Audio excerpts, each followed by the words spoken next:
Picture this, you're scrolling through Netflix at 2 a.m., desperately seeking something to knock you out, when suddenly you stumble upon the most scandalous, twisted and absolutely bonkers reality show that never got made. It's got palace intrigue, backstabbing women, political manipulation, and enough drama to make the Kardashians look like a church potluck. The twist?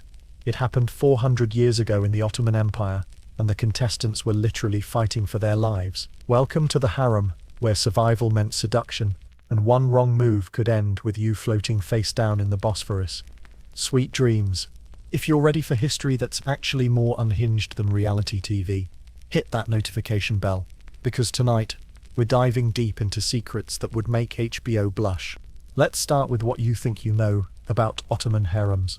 Thanks to Hollywood and your weird uncle's coffee table books, you probably picture silk cushions, belly dancing, and sultans lounging around like Hugh Hefner in a turban. Congratulations, you've been completely, utterly, magnificently wrong. The Ottoman imperial harem wasn't some exotic pleasure palace. It was a maximum security political institution disguised as a bedroom. Think of it as a cross between Harvard Business School, the CIA, and a very, very expensive prison where the inmates wore diamonds and the guards were eunuchs who'd been, let's say, modified for the job.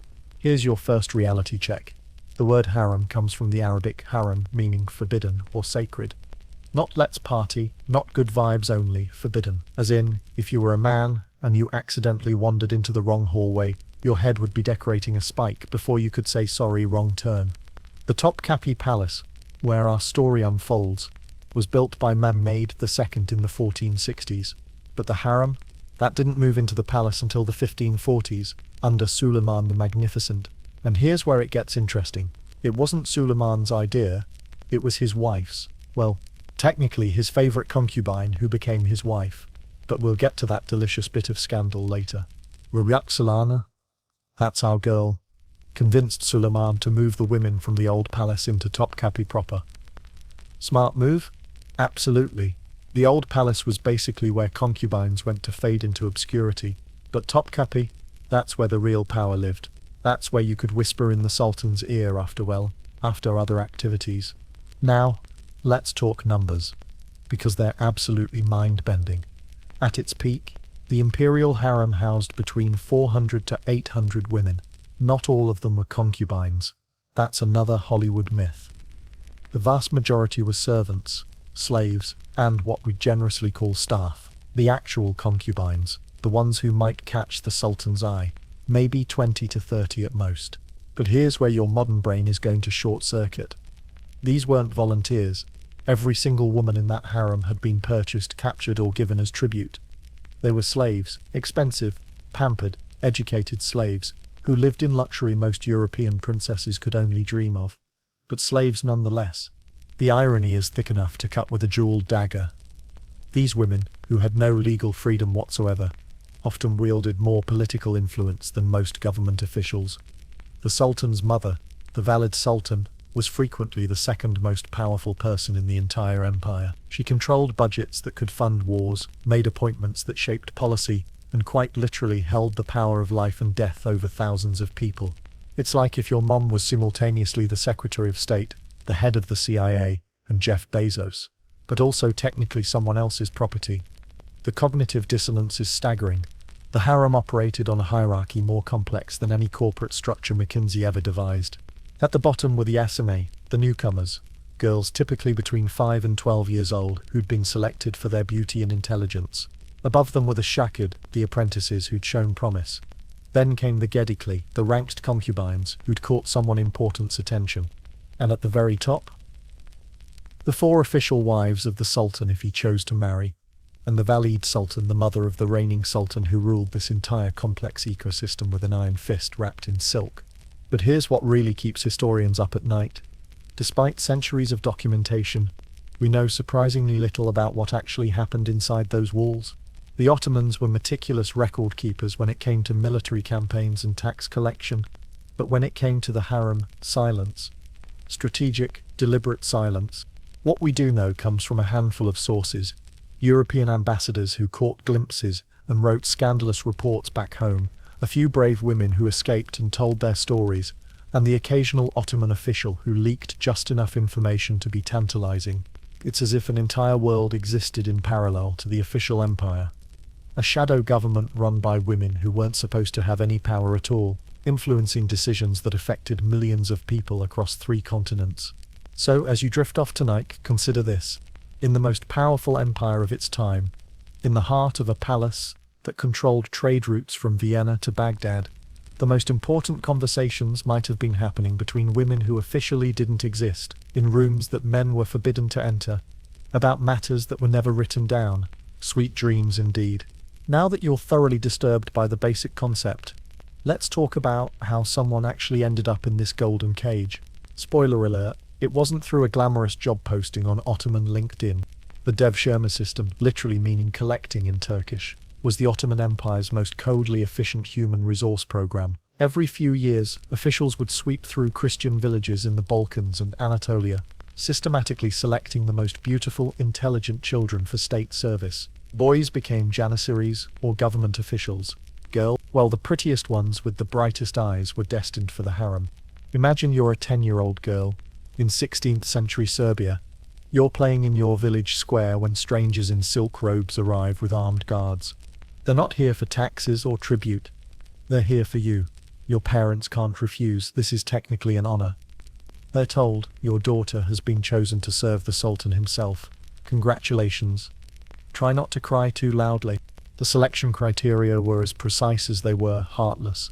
Officials look for girls between 8 and 14 old enough to be trained, young enough to be molded. They had to be beautiful, obviously, but not just conventionally attractive. They needed intelligence sparkling in their eyes, grace in their movement, and that indefinable quality the Ottomans called presence. Physical examinations were thorough and humiliating. Girls were checked for blemishes, deformities, and signs of disease. They had to have good teeth, clear skin, and proper proportions. But here's the twisted part. They also had to be virgins, naturally, but more than that, they had to come from good families. The Ottomans weren't just collecting pretty faces, they were systematically harvesting the genetic and cultural cream of their subject populations. The irony would be hilarious if it weren't so tragic. The Ottoman Empire, built on Islamic principles that emphasized the equality of believers, was running what amounted to a eugenics program to stock their sultan's bedroom. Once selected, these girls were purchased outright. The going rate? Between 40 and 100 gold pieces, depending on beauty and perceived intelligence. For context, that was enough money to buy a small farm or support a family for several years. Parents received this payment whether they wanted it or not, and most didn't, despite what Ottoman propaganda claimed. But here's where the story gets even more Byzantine. Not all harem women came through devshirme. Wealthy families throughout the empire would sometimes voluntarily send their daughters to the palace, hoping for a political advantage. Crimean Tatars regularly gifted their most beautiful daughters to the Sultan as tribute. Pirates and slave traders provided a steady stream of captured women from across the Mediterranean and Black Sea. The most prized acquisitions were often European noblewomen, captured during military campaigns, a Venetian merchant's daughter, a Hungarian countess, or a Polish nobleman's wife.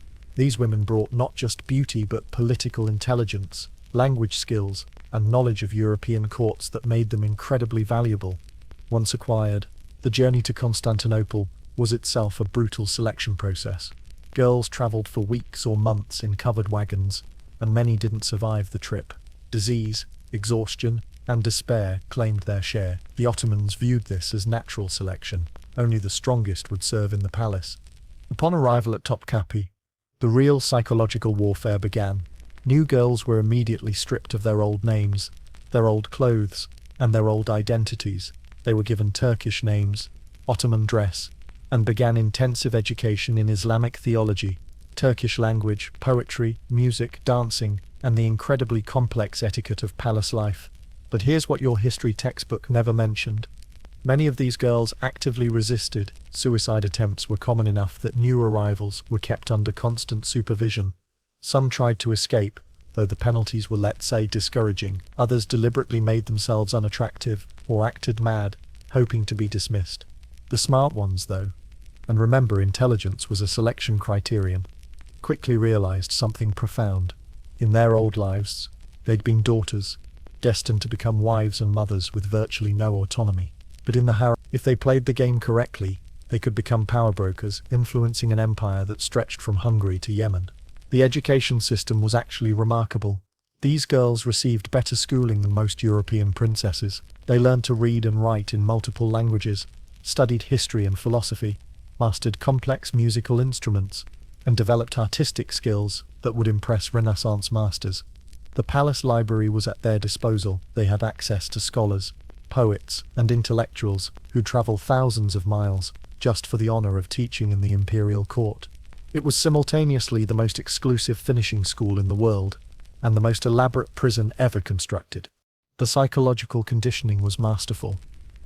Girls were taught that their old lives had been brutish and ignorant, that they'd been rescued from mediocrity and given the chance for greatness.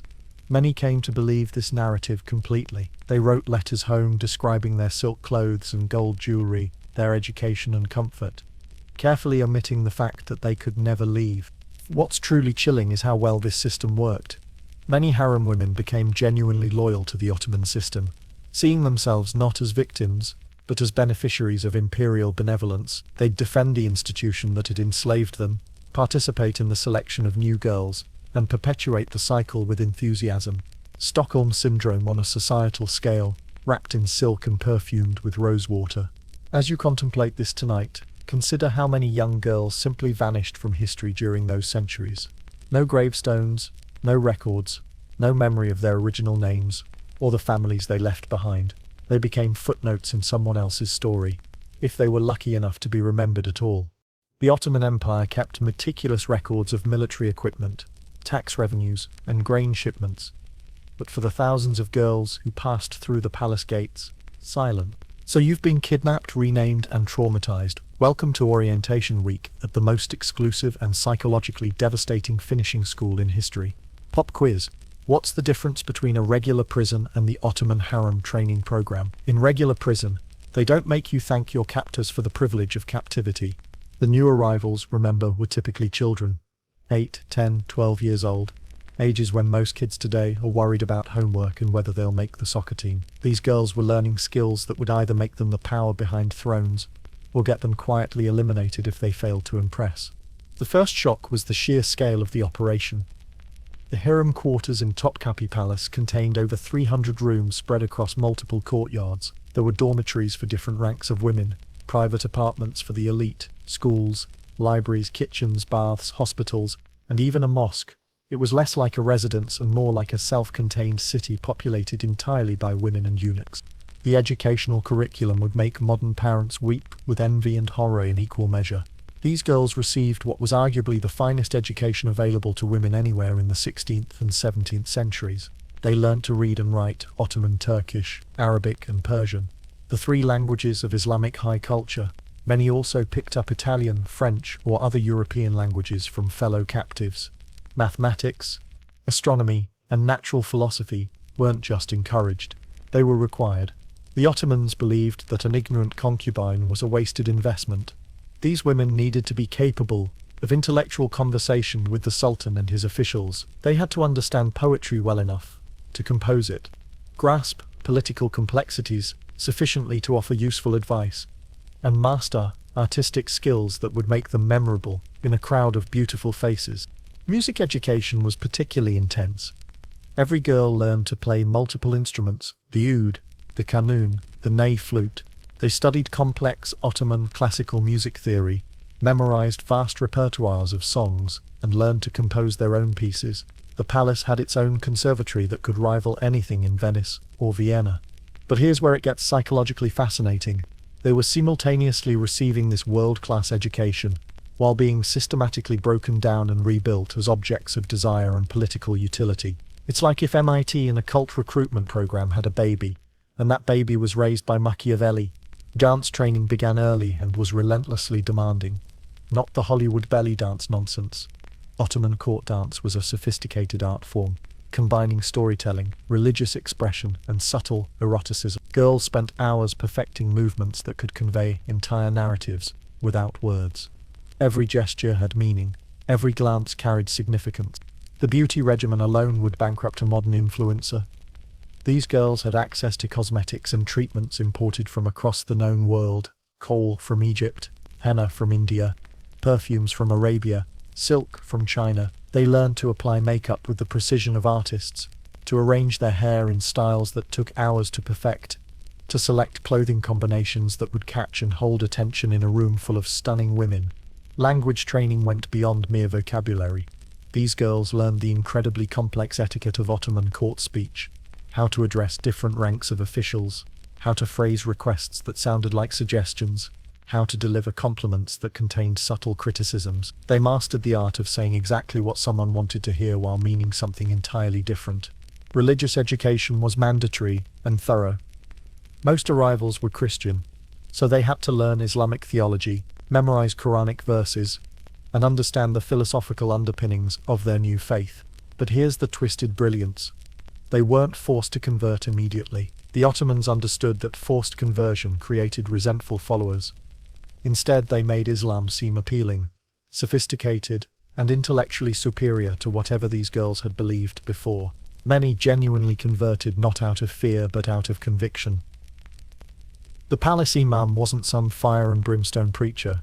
He was often one of the most learned theological scholars in the empire, capable of discussing philosophy with European Jesuits or Persian Sufis with equal facility. Physical training was equally comprehensive. These girls learned to ride horses, to swim, to handle weapons for self-defense. They practiced yoga-like exercises that kept them flexible and healthy. They learned massage techniques and basic medical skills. The Ottomans weren't just training decorative objects. They were creating Renaissance women who could adapt to any situation. The psychological manipulation was masterful. Girls who excelled received privileges.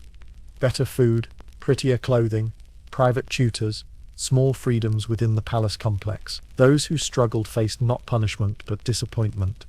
The withdrawal of attention and approval that hit harder than any physical discipline. Competition was encouraged but carefully managed. Girls were divided into small groups and taught to see their success as tied to their group's performance. They learned to collaborate and compete simultaneously, to form alliances while maintaining individual ambition. It was like a medieval reality show where elimination meant obscurity rather than fame. The most successful students became Astala teachers who helped train the next generation of arrivals. This created a perpetual cycle where victims became enthusiastic participants in the system that had enslaved them. Some of the most effective recruiters and trainers had themselves been kidnapped decades earlier. What's particularly chilling is how this education created genuine bonds between the women. Many formed friendships that lasted lifetimes, developed mentor relationships with older women, and found intellectual stimulation that would have been impossible in their original circumstances. They were living better than most free women of their era, receiving opportunities that European princesses couldn't access, all while being systematically conditioned to accept their enslavement as liberation.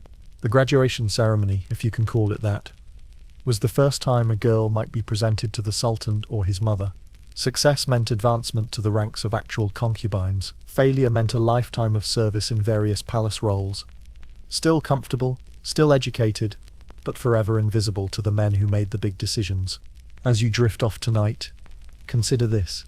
Many of these women later wrote that their years of training were among the happiest of their lives. They had friends, intellectual challenges, artistic pursuits, and the constant possibility of advancement. It was only later, as they gained political awareness, that some realized the price they'd paid for this golden education. The most successful prison is one where the inmates believe they're students. If you thought high school cliques were complicated, buckle up, buttercup, because the Ottoman harem social hierarchy made Game of Thrones look like a friendly neighborhood book club. This wasn't just about who sat where at lunch. This was about who lived, who died, and who got to whisper in the ear of the man who controlled an empire stretching from Budapest to Baghdad. At the very pinnacle sat the Valiti, Sultan, the mother of the reigning Sultan. Not his wife, not his favorite concubine, but his mother. In a world where women officially had no political power, the Valiti Sultan was often the second most influential person in the entire Ottoman Empire. She controlled her own budget, usually larger than most European kingdoms' entire treasuries, appointed her own officials, and quite literally held the power of life and death over everyone else in the harem. The current Valid Sultan wasn't born to this role. She'd climbed there through a combination of luck, skill, and the kind of political maneuvering that would make Frank Underwood take notes. She'd been someone else's concubine, someone else's mother, someone else's rival, but now she was untouchable. Below her, the hierarchy got deliciously complex. The Sultan's official wives, if he chose to marry, held the rank of Sultan consort. But here's where it gets interesting. Ottoman sultans rarely married. Marriage implied equality, and sultans weren't in the equality business. Most preferred to keep their options open with a rotating cast of favorites who could be promoted or discarded as political necessity demanded. The four official concubine ranks were like a medieval corporate structure with lethal consequences for poor performance reviews. At the top were the Iqbal, the official favorites who'd borne the sultan children or gained his particular attention. These women lived in private apartments, had their own servants, and received allowances that could fund small armies. Below them were the Gozde women who'd caught the sultan's eye, but hadn't yet achieved Iqbal status. Think of them as senior vice presidents, hoping for promotion to the C-suite. Except the promotion involved pregnancy and the competition involved women who might literally poison your morning coffee. The Üçüncü and Dördüncü, third and fourth rank concubines, were the middle management of the harem. They'd been noticed, they'd been summoned to the sultan's presence, but they hadn't managed to create lasting impressions. They lived comfortably but precariously, knowing that younger, more beautiful, or more clever women arrived regularly. And then there were the Gidikli, the ranked women who formed the backbone of the harem administration. These weren't necessarily concubines in the sexual sense, but women who'd proven themselves valuable as administrators, teachers, or specialists. The head treasurer, the chief cook, the wardrobe mistress, the head of protocol. All women, all technically slaves, all wielding more practical power than most government ministers. But here's where the system gets truly Machiavellian. Advancement wasn't just about beauty or sexual skill. The most successful women were politicians, economists, and intelligence agents. They needed to understand European trade relationships, Persian diplomatic protocols, and Crimean military capabilities. They had to speak multiple languages, understand religious theology, and master the incredibly complex world of Ottoman court etiquette. The daily routine reflected these hierarchies with painful precision. The Valide Sultan woke in her private palace, attended by dozens of personal servants. Her morning began with intelligence briefings from her network of informants throughout the empire. She reviewed petitions, made financial decisions, and often met with government officials who needed her approval for various projects. Meanwhile, lower-ranking women woke in dormitories, attended collective prayers, and spent their days in education or service. But even among the dormitory residents there were subtle hierarchies based on beauty, intelligence, artistic skill, or family connections. Mealtimes were elaborate theatrical productions. The Valide Sultan dined alone or with invited guests in her private quarters, served food prepared by master chefs on golden plates. The Iqbal ate in smaller private dining rooms, enjoying delicacies from across the empire. Lower ranks ate communally, though even their food was better than what most European nobility enjoyed. The most fascinating aspect was how these hierarchies created both cooperation and competition simultaneously. Women formed alliances across rank lines, mentored newcomers, and shared information, but they were also constantly evaluating threats and opportunities. A new arrival who showed exceptional intelligence or beauty could disrupt established relationships overnight. Pregnancy was the ultimate game-changer. A successful pregnancy catapulted a woman to Iqbal status automatically, with all the privileges and protection that entailed. But pregnancy also made you vulnerable. Competitors might arrange accidents, and even successful births didn't guarantee survival in the brutal world of succession politics. The education system reinforced these hierarchies while occasionally allowing for dramatic mobility. A particularly gifted student might catch the attention of the Valide Sultan and find herself promoted rapidly through the ranks. Conversely, women who made political mistakes or fell out of favor could find themselves demoted to service positions or simply disappeared. What made this system particularly effective was how it channeled ambition into institutional loyalty. Women competed fiercely with each other, but their success depended entirely on the continued power and prosperity of the Ottoman system. They became stakeholders in imperial success, advocates for Ottoman expansion, and fierce defenders of the institutions that had enslaved them. The most successful women learned to think like venture capitalists. investing in relationships that might pay dividends years or decades later. They cultivated networks of former harem women who'd been married off to provincial governors, maintained correspondence with European diplomatic wives, and tracked the career trajectories of promising young officials. Some developed genuine expertise in specific areas, trade routes, military technology, religious scholarship, that made them valuable advisors beyond their roles as concubines. The Sultan might summon a particular woman not for romantic purposes, but because she had the best intelligence network in the Balkans, or understood Venetian banking practices better than his official ministers. This hierarchy created its own form of meritocracy within the constraints of slavery, a system where intelligence, ambition, and political skill could elevate a kidnapped peasant girl to positions of influence that European queens might envy.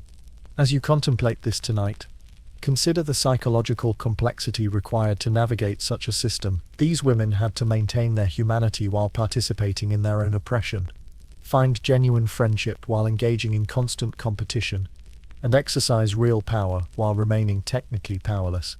The most successful harem women weren't victims. They were survivors who'd learned to thrive within impossible constraints. Let's address the elephant in the ornately decorated room. What actually happened when the Sultan decided he wanted company for the evening? If you're expecting 50 Shades of Ottoman, prepare for disappointment. The reality was far more complex, political, and frankly weird than any fantasy you've conjured. First, let's dispel the Hollywood myth of the Sultan wandering through the harem like a kid in a candy store, pointing at whatever caught his fancy. The Ottoman court operated on protocols so elaborate they made Vatican ceremonies look spontaneous. The Sultan didn't just drop by the harem. Every interaction was carefully orchestrated, politically calculated, and documented with the kind of bureaucratic precision that would make modern HR departments weep with admiration. When the Sultan desired female companionship, he didn't make the selection himself. That would be beneath his dignity, and, more importantly, politically dangerous. Instead, he indicated his general preferences to the valid sultan or the head eunuch, who then managed the selection process. This wasn't romance, it was diplomacy with nudity. The chosen woman would be informed hours, or sometimes days, in advance. This wasn't a booty call. It was a state occasion requiring extensive preparation. She'd undergo elaborate bathing rituals using perfumed waters, rare oils, and cosmetics that cost more than most people earned in a lifetime. Her hair would be arranged in styles that took teams of servants hours to perfect. Her clothing or strategic lack thereof would be selected to complement her physical attributes, while adhering to complex aesthetic traditions. But here's where it gets psychologically fascinating. These encounters weren't just about physical pleasure, they were intelligence operations.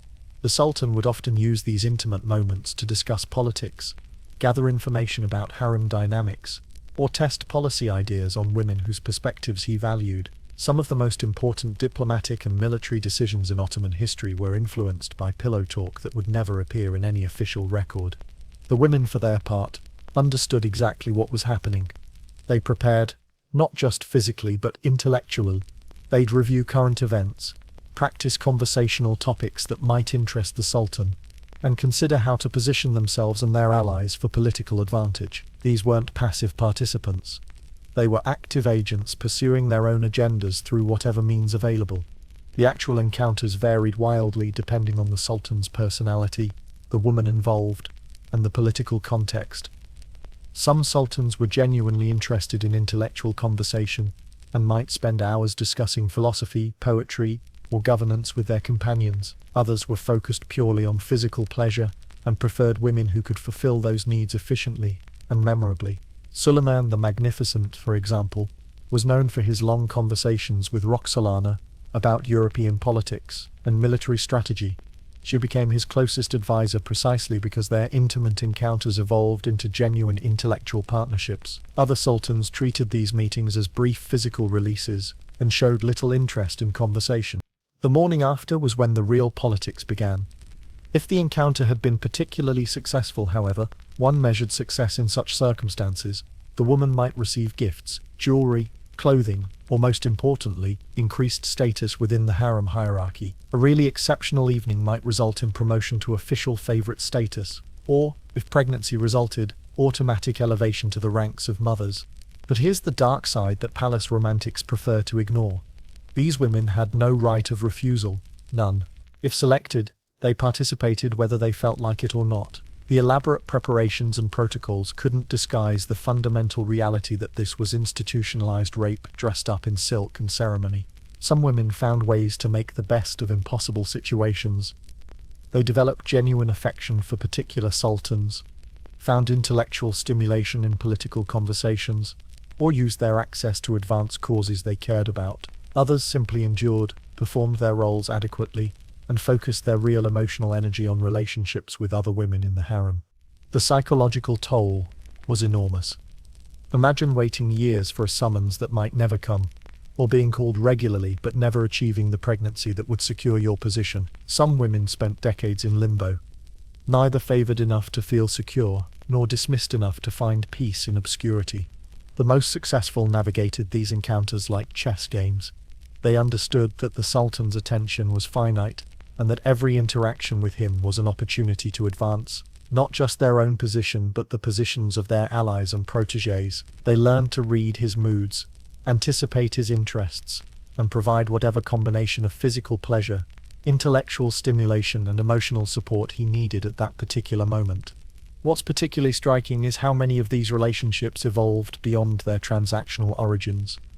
Roxolana genuinely influenced Suleiman's policies toward religious minorities and European diplomacy. Kozum Sultan, who started as one concubine among many, eventually became the most powerful woman in Ottoman history, effectively ruling the empire for decades through her son and grandson. But for every success story, there were hundreds of women who simply faded into historical obscurity. They provided companionship when summoned, bore children who might or might not survive palace politics, and lived comfortable but constrained lives in the shadow of imperial power. The documentation around these encounters is fascinatingly incomplete. Ottoman record keepers, who documented everything from military rations to tax collection, with obsessive detail, maintained strategic silence about the Sultan's private life. What we know comes from European diplomatic reports, memoirs written decades later, and occasional palace gossip that survived in letters or diaries. This deliberate historical amnesia serves a purpose. It allowed the Ottoman system to maintain the fiction that the Sultan was above human weaknesses, while simultaneously using those very human connections as tools of governance. The harem existed in a parallel reality where the most powerful man in the Islamic world could be influenced by women who officially had no power at all. As you drift off tonight, consider this. In a system built on absolute male authority, some of the most important political decisions were made by women using the only tools available to them: intelligence, charm, and intimate access to power. The Sultan's bedroom wasn't just a private space, it was an alternative parliament where different rules applied and different voices were heard. Welcome to the most high-stakes fertility clinic in history, where positive pregnancy tests could trigger palace coups and miscarriages might result in mysterious disappearances. In the Ottoman harem, reproduction wasn't about love, family, or even lust. It was about survival, succession, and the kind of political maneuvering that would make modern campaign managers break out in cold sweats. Let's start with the brutal mathematics of imperial reproduction. The Ottoman Empire needed heirs, but not too many heirs. Too few sons meant succession crises that could tear the empire apart.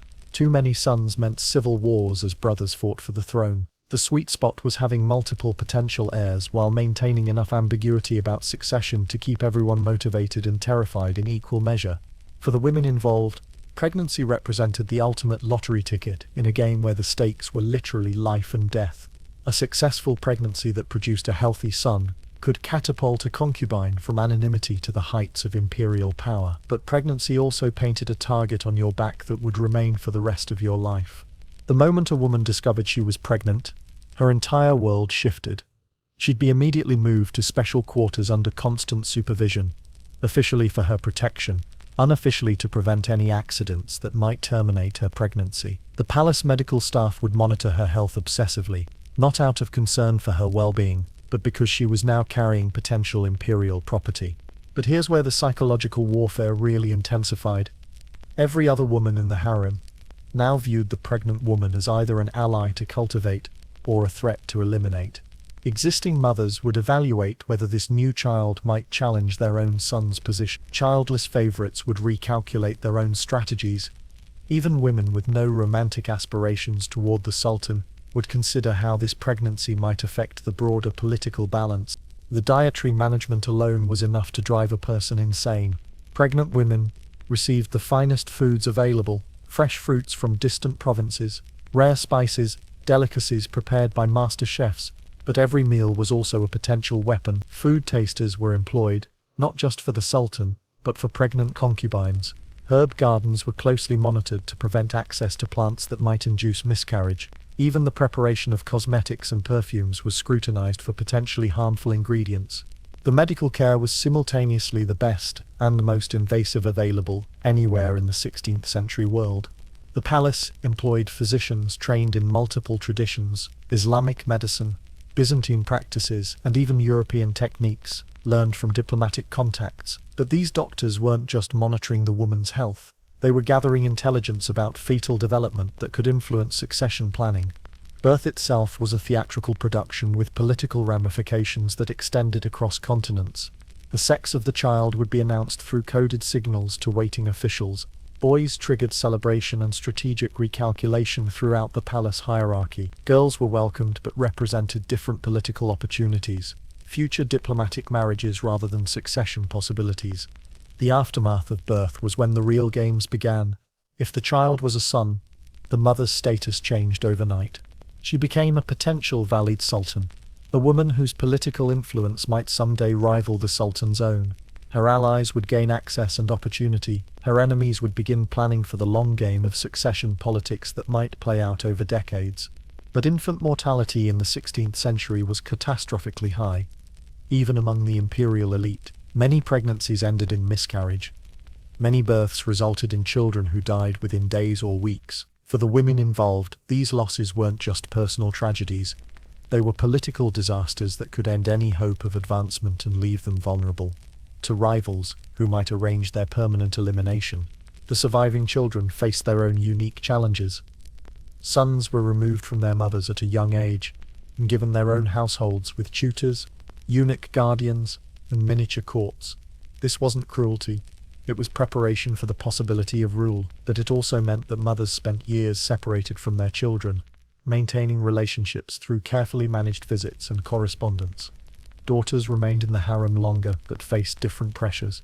Imperial daughters were valuable diplomatic assets, who might be married to foreign rulers, provincial governors, or high-ranking officials, as part of Ottoman alliance strategies. Their mothers had to prepare them for lives that might take them thousands of miles from Constantinople to serve political purposes they had no voice in determining. The psychological impact on the women was profound and largely undocumented.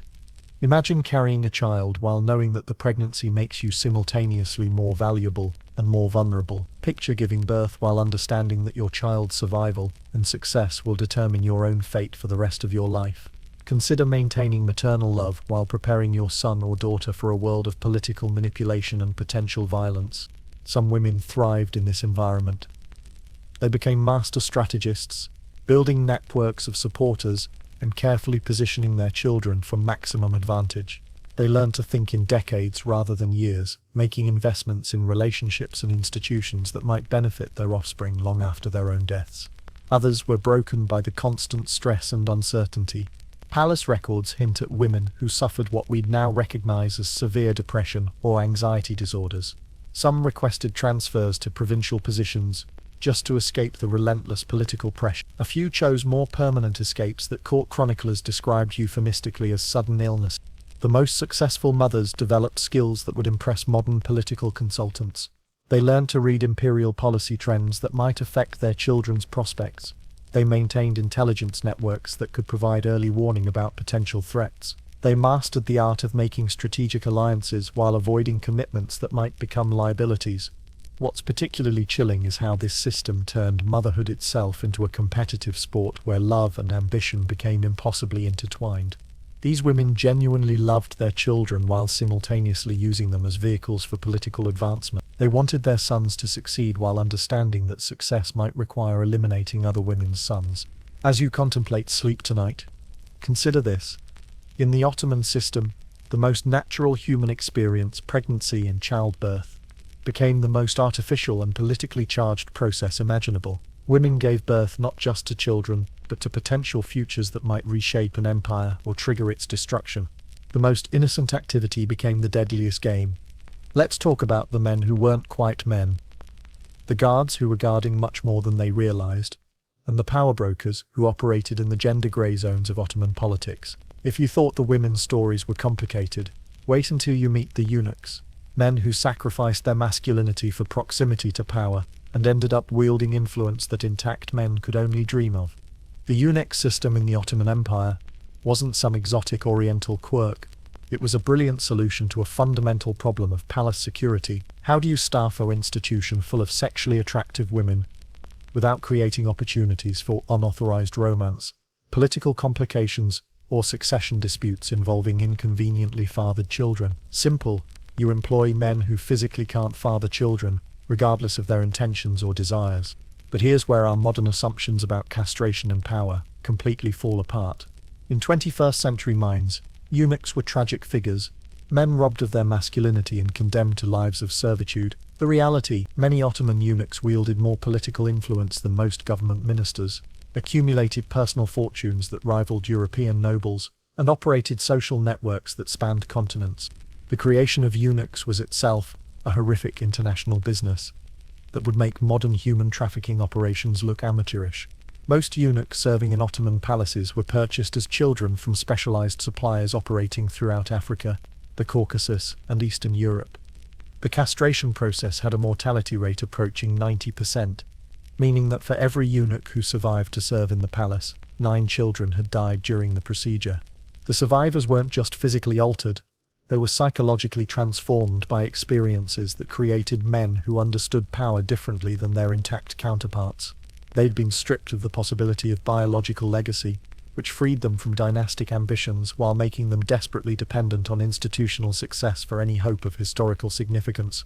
The hierarchy among palace eunuchs was as complex as any corporate structure. At the bottom were the young castrati who served as general servants and guards. Above them were specialized eunuchs responsible for specific aspects of harem administration, education, food preparation, entertainment, religious instruction. At the pinnacle sat the Kislar Agassi, the chief black eunuch, who was often the third most powerful person in the entire Ottoman government.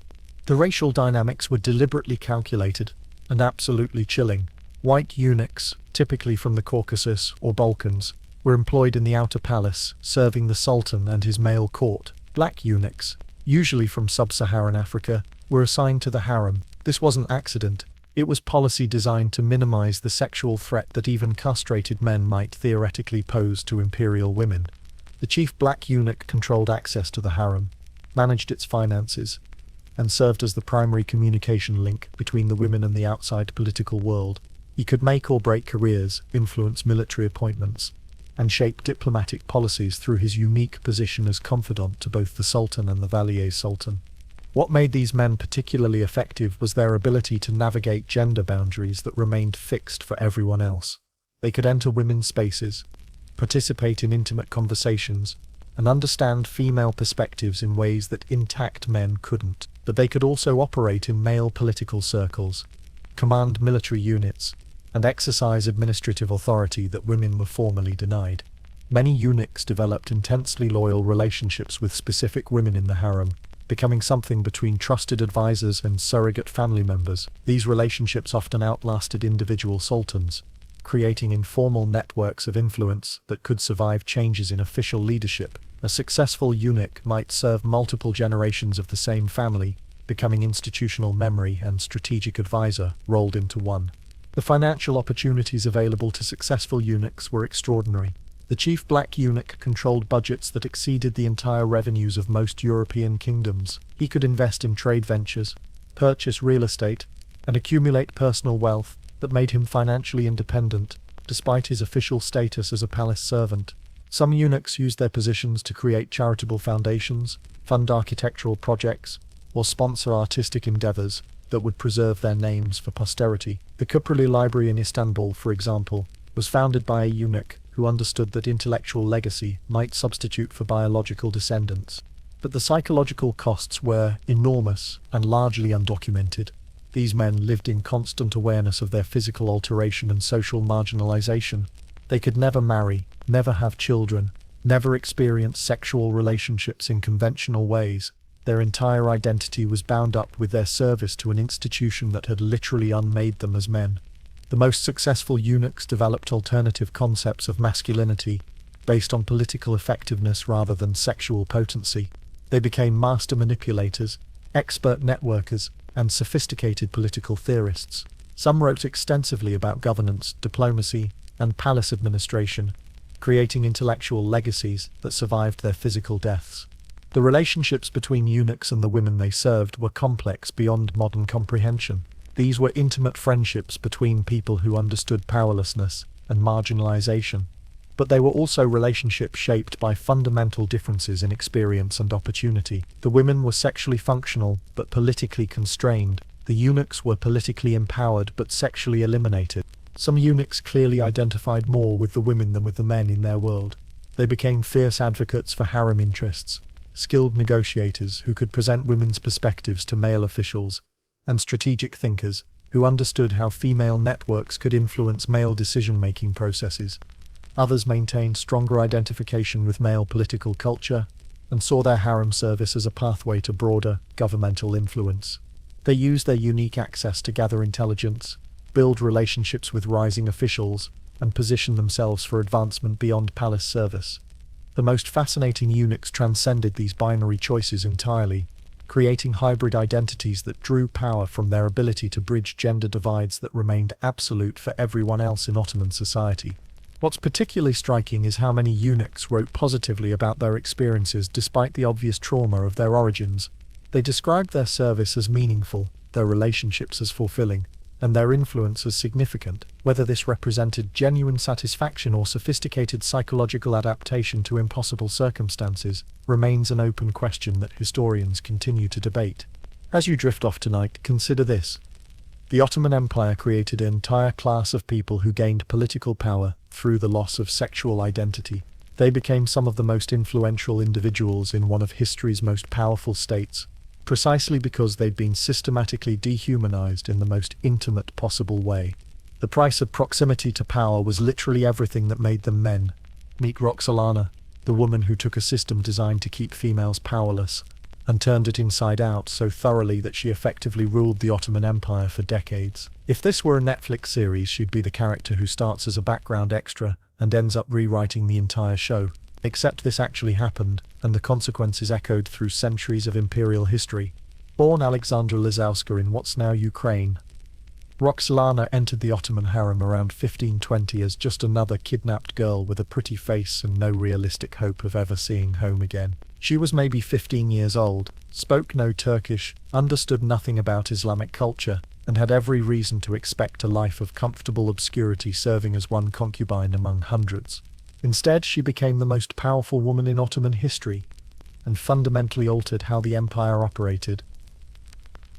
Her story isn't just remarkable, it's a masterclass in how intelligence, timing, and absolute ruthlessness can overcome seemingly impossible systemic disadvantages. The first thing Roxolana understood was that beauty alone wouldn't sustain her position. The harem was full of stunning women, and physical attractiveness faded with age, pregnancy, and competition from younger arrivals. She needed to become indispensable in ways that transcended appearance, which meant developing skills that no other woman possessed. She threw herself into learning Turkish with an intensity that impressed her tutors and alarmed her competitors. But she didn't stop with basic communication. She mastered the complex literary traditions of Ottoman poetry, studied Islamic theology with genuine intellectual curiosity, and developed expertise in European political affairs that made her a valuable source of intelligence about the empire's Western enemies. Her breakthrough came through understanding Suleiman's psychology better than anyone else in the palace. Where other women tried to be whatever they thought he wanted, Roxolana made herself into someone he genuinely needed. She became his intellectual partner, his political advisor, and his emotional anchor in ways that went far beyond sexual attraction. The traditional Ottoman system kept concubines anonymous and interchangeable. Roxolana shattered that model by making herself a public figure. She corresponded directly with European diplomats, involving herself in international negotiations. She funded architectural projects that bore her name and established charitable foundations that created lasting institutional legacies. Most shockingly, she convinced Suleiman to marry her, something no Ottoman sultan had done in over 2 centuries. Ottoman rulers maintained harems precisely to avoid the political complications that came with official wives who might claim co-equal status. By securing marriage, Roxolana gained legal protections and formal recognition that transformed her from imperial property into imperial partner.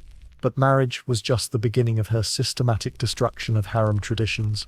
She moved her residence into the main palace complex, breaking centuries-old separation between the sultan's private and political spaces. She began attending governmental meetings, officially advising on policy decisions, and essentially functioning as an unofficial co-ruler. The political establishment was horrified but helpless. Suleiman was at the height of his military and diplomatic success, and it was clear that Roxolana's advice had contributed significantly to his achievements. Opposing her meant opposing the sultan's judgment, which was a career-limiting move in the most permanent possible sense. Roxolana's influence on imperial policy was profound and often progressive. She advocated for religious tolerance toward Christians and Jews, supported educational initiatives that benefited women, and promoted diplomatic solutions to conflicts that might otherwise have required expensive military campaigns. European observers noted that Ottoman policy became more sophisticated and nuanced during her period of influence. She also revolutionized the economic aspects of harem life. Previous concubines had been entirely dependent on imperial generosity for their support.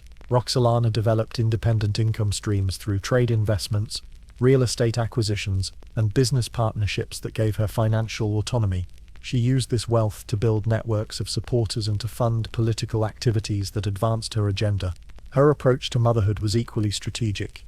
Rather than simply hoping her sons would succeed through luck or imperial favor, she actively managed their education, political development, and career trajectories. She arranged strategic marriages, cultivated relationships with military leaders who might support her children, and positioned her offspring for maximum advantage in succession struggles.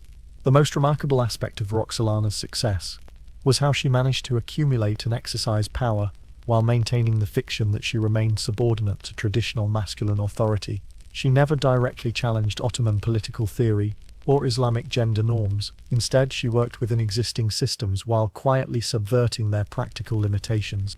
Her correspondence reveals a woman of extraordinary intelligence who understood both the possibilities and constraints of her position. She wrote exuntave about European political developments, offered sophisticated analysis of military strategy, and demonstrated familiarity with economic theory that would have impressed university-trained scholars. But Roxolana's revolution came with costs that she may not have fully anticipated. By breaking down the barriers between the harem and the outside political world, she made future imperial women both more powerful and more vulnerable. Her successors inherited her expanded opportunities but also faced increased scrutiny, political targeting, and expectations that proved difficult to meet. Her influence on Suleiman was so complete that after her death in 1558, he never took another serious romantic partner. He had become dependent on her political advice, emotional support, and intellectual companionship in ways that made other relationships seem inadequate. She had essentially trained the most powerful man in the Islamic world to need her in ways that outlasted her physical presence. The European diplomatic community was fascinated and disturbed by Roxolana's rise. Their reports describe a woman who negotiated with ambassadors, influenced military campaigns, and shaped imperial policy with an authority that challenged fundamental assumptions about Islamic governance and gender relations. What makes Roxolana's story particularly compelling is how she managed to transform not just her own circumstances, but the entire institutional framework within which she operated. She didn't just succeed within the existing system, she changed the system itself, creating new possibilities for women while maintaining enough traditional forms to avoid triggering systematic backlash. Her legacy influenced Ottoman governance for centuries. Future Valide sultans would point to Roxolana's precedent when asserting their own political authority. The architectural projects she funded continued to bear her name and promote her memory long after her death. The diplomatic relationships she cultivated created lasting connections between the Ottoman court and European governments. As you consider sleep tonight, think about this. A teenage girl who entered the Ottoman palace as nameless property managed to become one of the most influential political figures of the 16th century through nothing more than intelligence, determination, and the courage to imagine possibilities that no one else could see. She proved that even the most oppressive systems contained opportunities for transformation by those bold enough to seize them. If you think your mother-in-law has too much influence over family decisions, spare a thought for Ottoman government officials who had to navigate the political preferences of women who literally controlled imperial budgets and could have people executed for insufficient respect. Welcome to the Valid Sultan system, where "because I said so" carried the force of imperial law and maternal authority extended to ruling an empire that stretched across 3 continents. The Valid Sultan wasn't just an honorary title for the Sultan's mother, it was the second most powerful political position in the Ottoman Empire. When a new Sultan ascended the throne, his mother automatically became the official head of the imperial household, controller of the harem, and often the most trusted advisor to the ruler of one of history's most successful empires. But here's what makes this system absolutely mind-bending. These weren't women born to power. Every Valid Sultan had started as a kidnapped girl, a purchased slave, or a political prisoner. They'd been stripped of their original identities, forced to convert to Islam, and trained to serve as concubines. Yet through a combination of luck, skill, and the peculiar dynamics of Ottoman succession, some managed to climb from absolute powerlessness to positions where they effectively ruled over millions of people. The transformation required was psychological and political on a scale that boggles modern comprehension. Imagine being torn from your family as a child, spending years learning to navigate palace politics, while bearing and raising children who might or might not survive to adulthood, and then suddenly finding yourself in charge of governmental decisions that could affect trade routes from Vienna to Baghdad. C0ncubines Sultan, arguably the most powerful Valid Sultan in Ottoman history, exemplified this impossible trajectory. Born a Greek Orthodox Christian, possibly named Anastasia, she was kidnapped as a teenager and sold into the Ottoman harem around 1605. By the time of her death in 1651, she had effectively ruled the Ottoman Empire for over 2 decades through her son Ibrahim and grandson Mehmed I. The scope of Valid Sultan authority would have impressed Renaissance popes and made European queens weep with envy. They controlled annual budgets that exceeded the entire treasuries of most contemporary kingdoms. They appointed their own officials, maintained independent diplomatic correspondence, and funded architectural projects that reshaped imperial cities. The Valid Sultan had her own palace, her own court, and her own intelligence network that often provided better information than official governmental sources. But the most fascinating aspect was how these women exercised power while maintaining the fiction that they remained subordinate to masculine authority. They never officially challenged Islamic political theory or Ottoman governmental structures. Instead, they worked through existing systems with such skill that they effectively controlled those systems while appearing to serve them. The daily routine of a powerful Valid Sultan resembled that of any major head of state. She began her mornings with intelligence briefings from networks of informants throughout the empire and beyond. European diplomatic reports described Valid Sultans, who were better informed about international political developments than many official foreign ministers. She would review petitions from officials seeking appointment or promotion, approve or reject proposed governmental policies, and make financial decisions that could fund military campaigns or major infrastructure projects. The afternoon might involve meetings with foreign ambassadors, consultations with religious leaders, or oversight of educational and charitable institutions under her patronage. The evening would often include strategic sessions with other powerful women in the harem, planning long-term political initiatives that might unfold over years or decades. These weren't casual conversations, they were high-level strategic planning meetings, where participants discussed everything from succession politics to international trade policy. What made this system particularly effective was how it created alternative channels of communication and influence that complemented and sometimes superseded official governmental structures. If the Sultan was young, inexperienced, or mentally unstable, the Valid Sultan could provide continuity and expertise that prevented administrative chaos. The most successful Valid Sultans developed governing styles that would have impressed modern political scientists.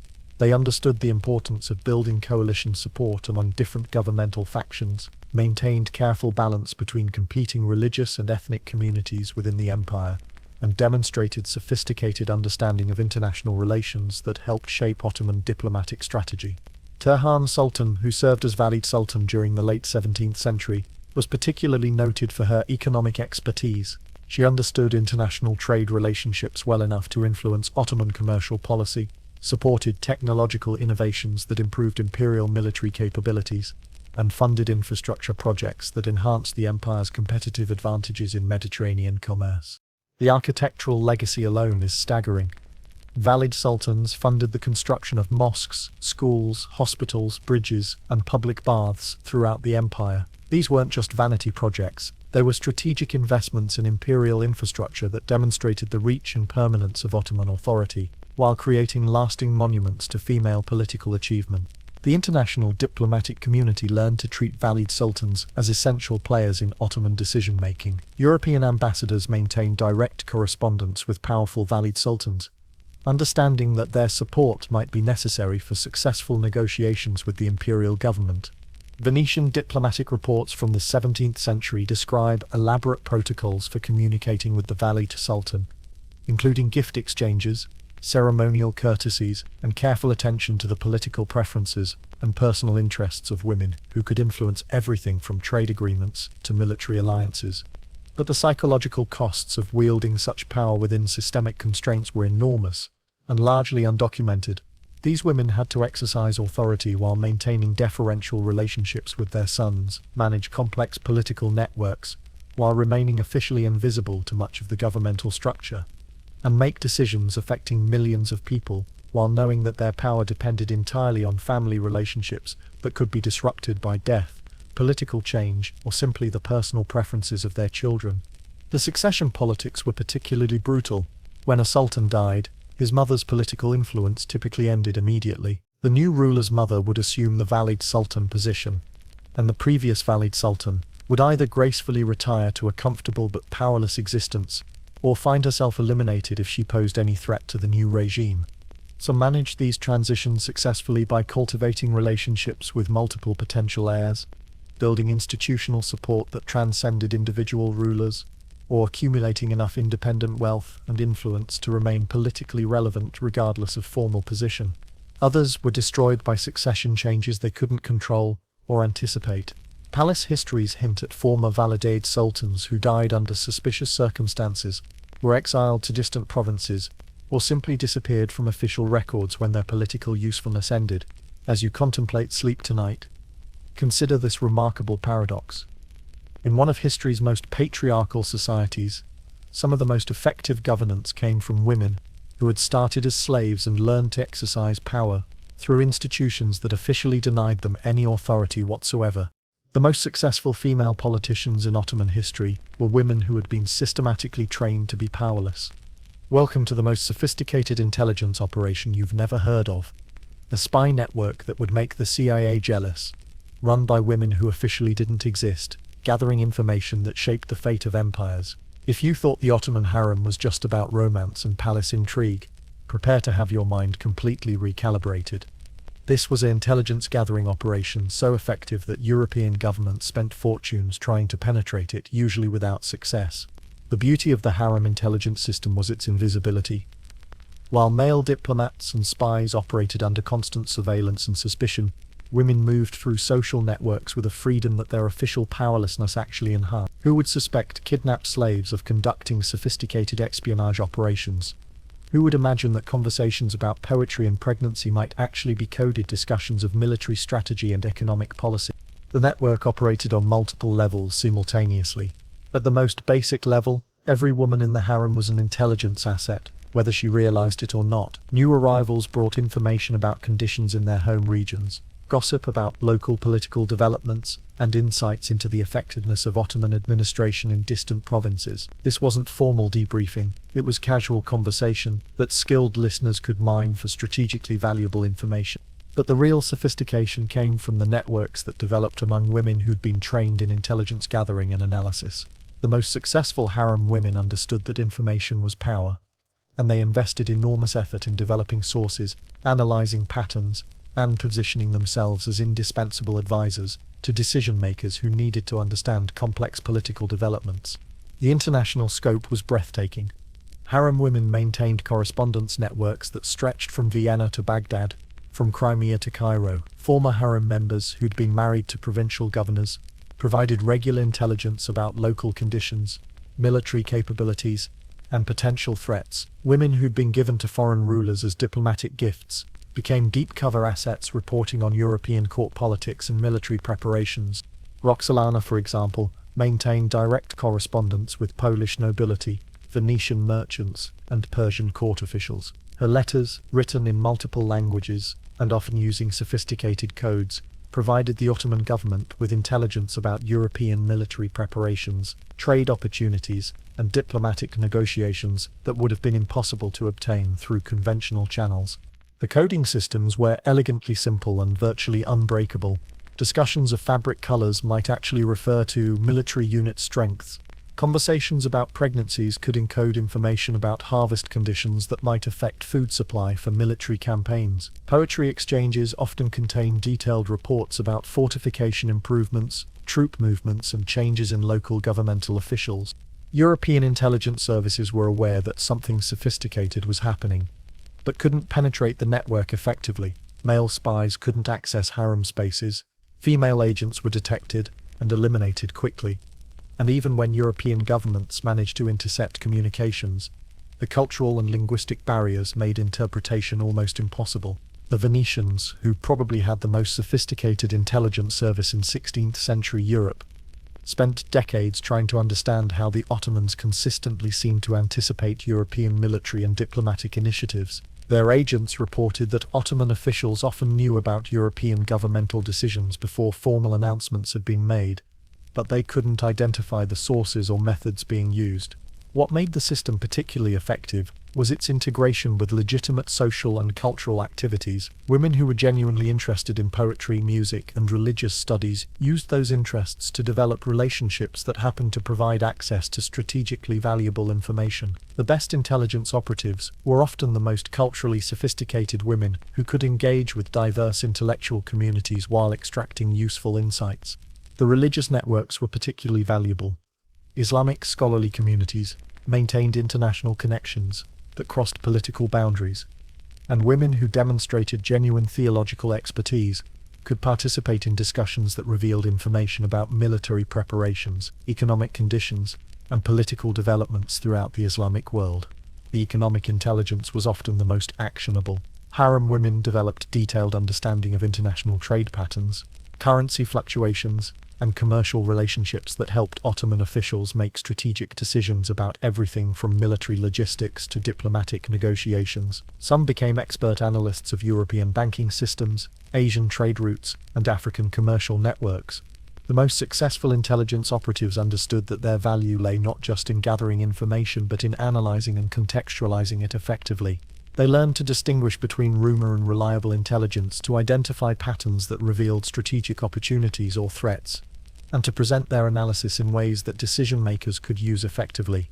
C0ncubines operated what amounted to a professional intelligence service that employed hundreds of people throughout the Ottoman Empire and beyond. Her network included former harem women, diplomatic wives, merchant families, religious scholars, and even European court officials who provided information in exchange for commercial privileges or political protection. Her daily intelligence briefings were more comprehensive than those available to most European monarchs. She received regular reports about military developments in Persia, Poland, and Austria, economic conditions in Egypt, Syria, and Anatolia, political changes in Crimea, Morocco, and Central Asia, and diplomatic activities in Venice, Vienna, and Paris. The operational security was extraordinary. The network used multiple communication channels, employed sophisticated counter-surveillance techniques, and maintained compartmentalized structures that prevented compromise of entire operations. Even when individual agents were discovered, messages were often transmitted through seemingly innocent activities, merchant transactions, religious pilgrimages, or family correspondence that appeared completely legitimate to outside observers. What's particularly impressive is how these operations were funded and sustained over decades. Intelligence gathering requires significant financial resources, and the harem networks had access to budgets that allowed them to maintain extensive operations without relying on governmental appropriations that might have revealed their activities to potential enemies. The psychological profiles developed on European political leaders were often more accurate than official diplomatic assessments. Harem analysts understood that personal relationships, family pressures, and individual psychological characteristics often influenced political decisions more than formal institutional factors. Their reports about European court politics demonstrated sophisticated understanding of personality dynamics that helped Ottoman negotiators develop more effective diplomatic strategies. The most remarkable aspect was how this system operated in plain sight, while remaining essentially invisible to outside observers. European visitors to the Ottoman court often commented on the intelligence and sophistication of harem women they encountered, but they interpreted these qualities as evidence of Ottoman cultural refinement, rather than recognizing the operational intelligence capabilities they represented. As you drift off tonight, consider this. While European governments were investing enormous resources in formal intelligence services run by professional male agents, some of the most effective espionage operations in history were being conducted by women who used their official powerlessness as perfect cover for activities that shaped international relations for centuries. The most dangerous spies were the ones no one suspected of being spies at all. Let's talk about the women who looked at the most luxurious prison in the world, with its silk curtains, gold jewelry, and world-class education, and said, "Thanks, but I'd rather take my chances with whatever nightmare exists outside these walls." Because yes, some women actually tried to escape from the Ottoman harem, and their stories are equal parts inspiring and absolutely terrifying. The escape attempts reveal something crucial about the psychological reality of harem life that all the luxury and political influence couldn't address. The fundamental human need for autonomy and self-determination. No amount of material comfort could compensate for the complete loss of personal freedom. And some women were willing to risk everything, literally everything, for even the possibility of controlling their own destinies. The logistical challenges alone were staggering.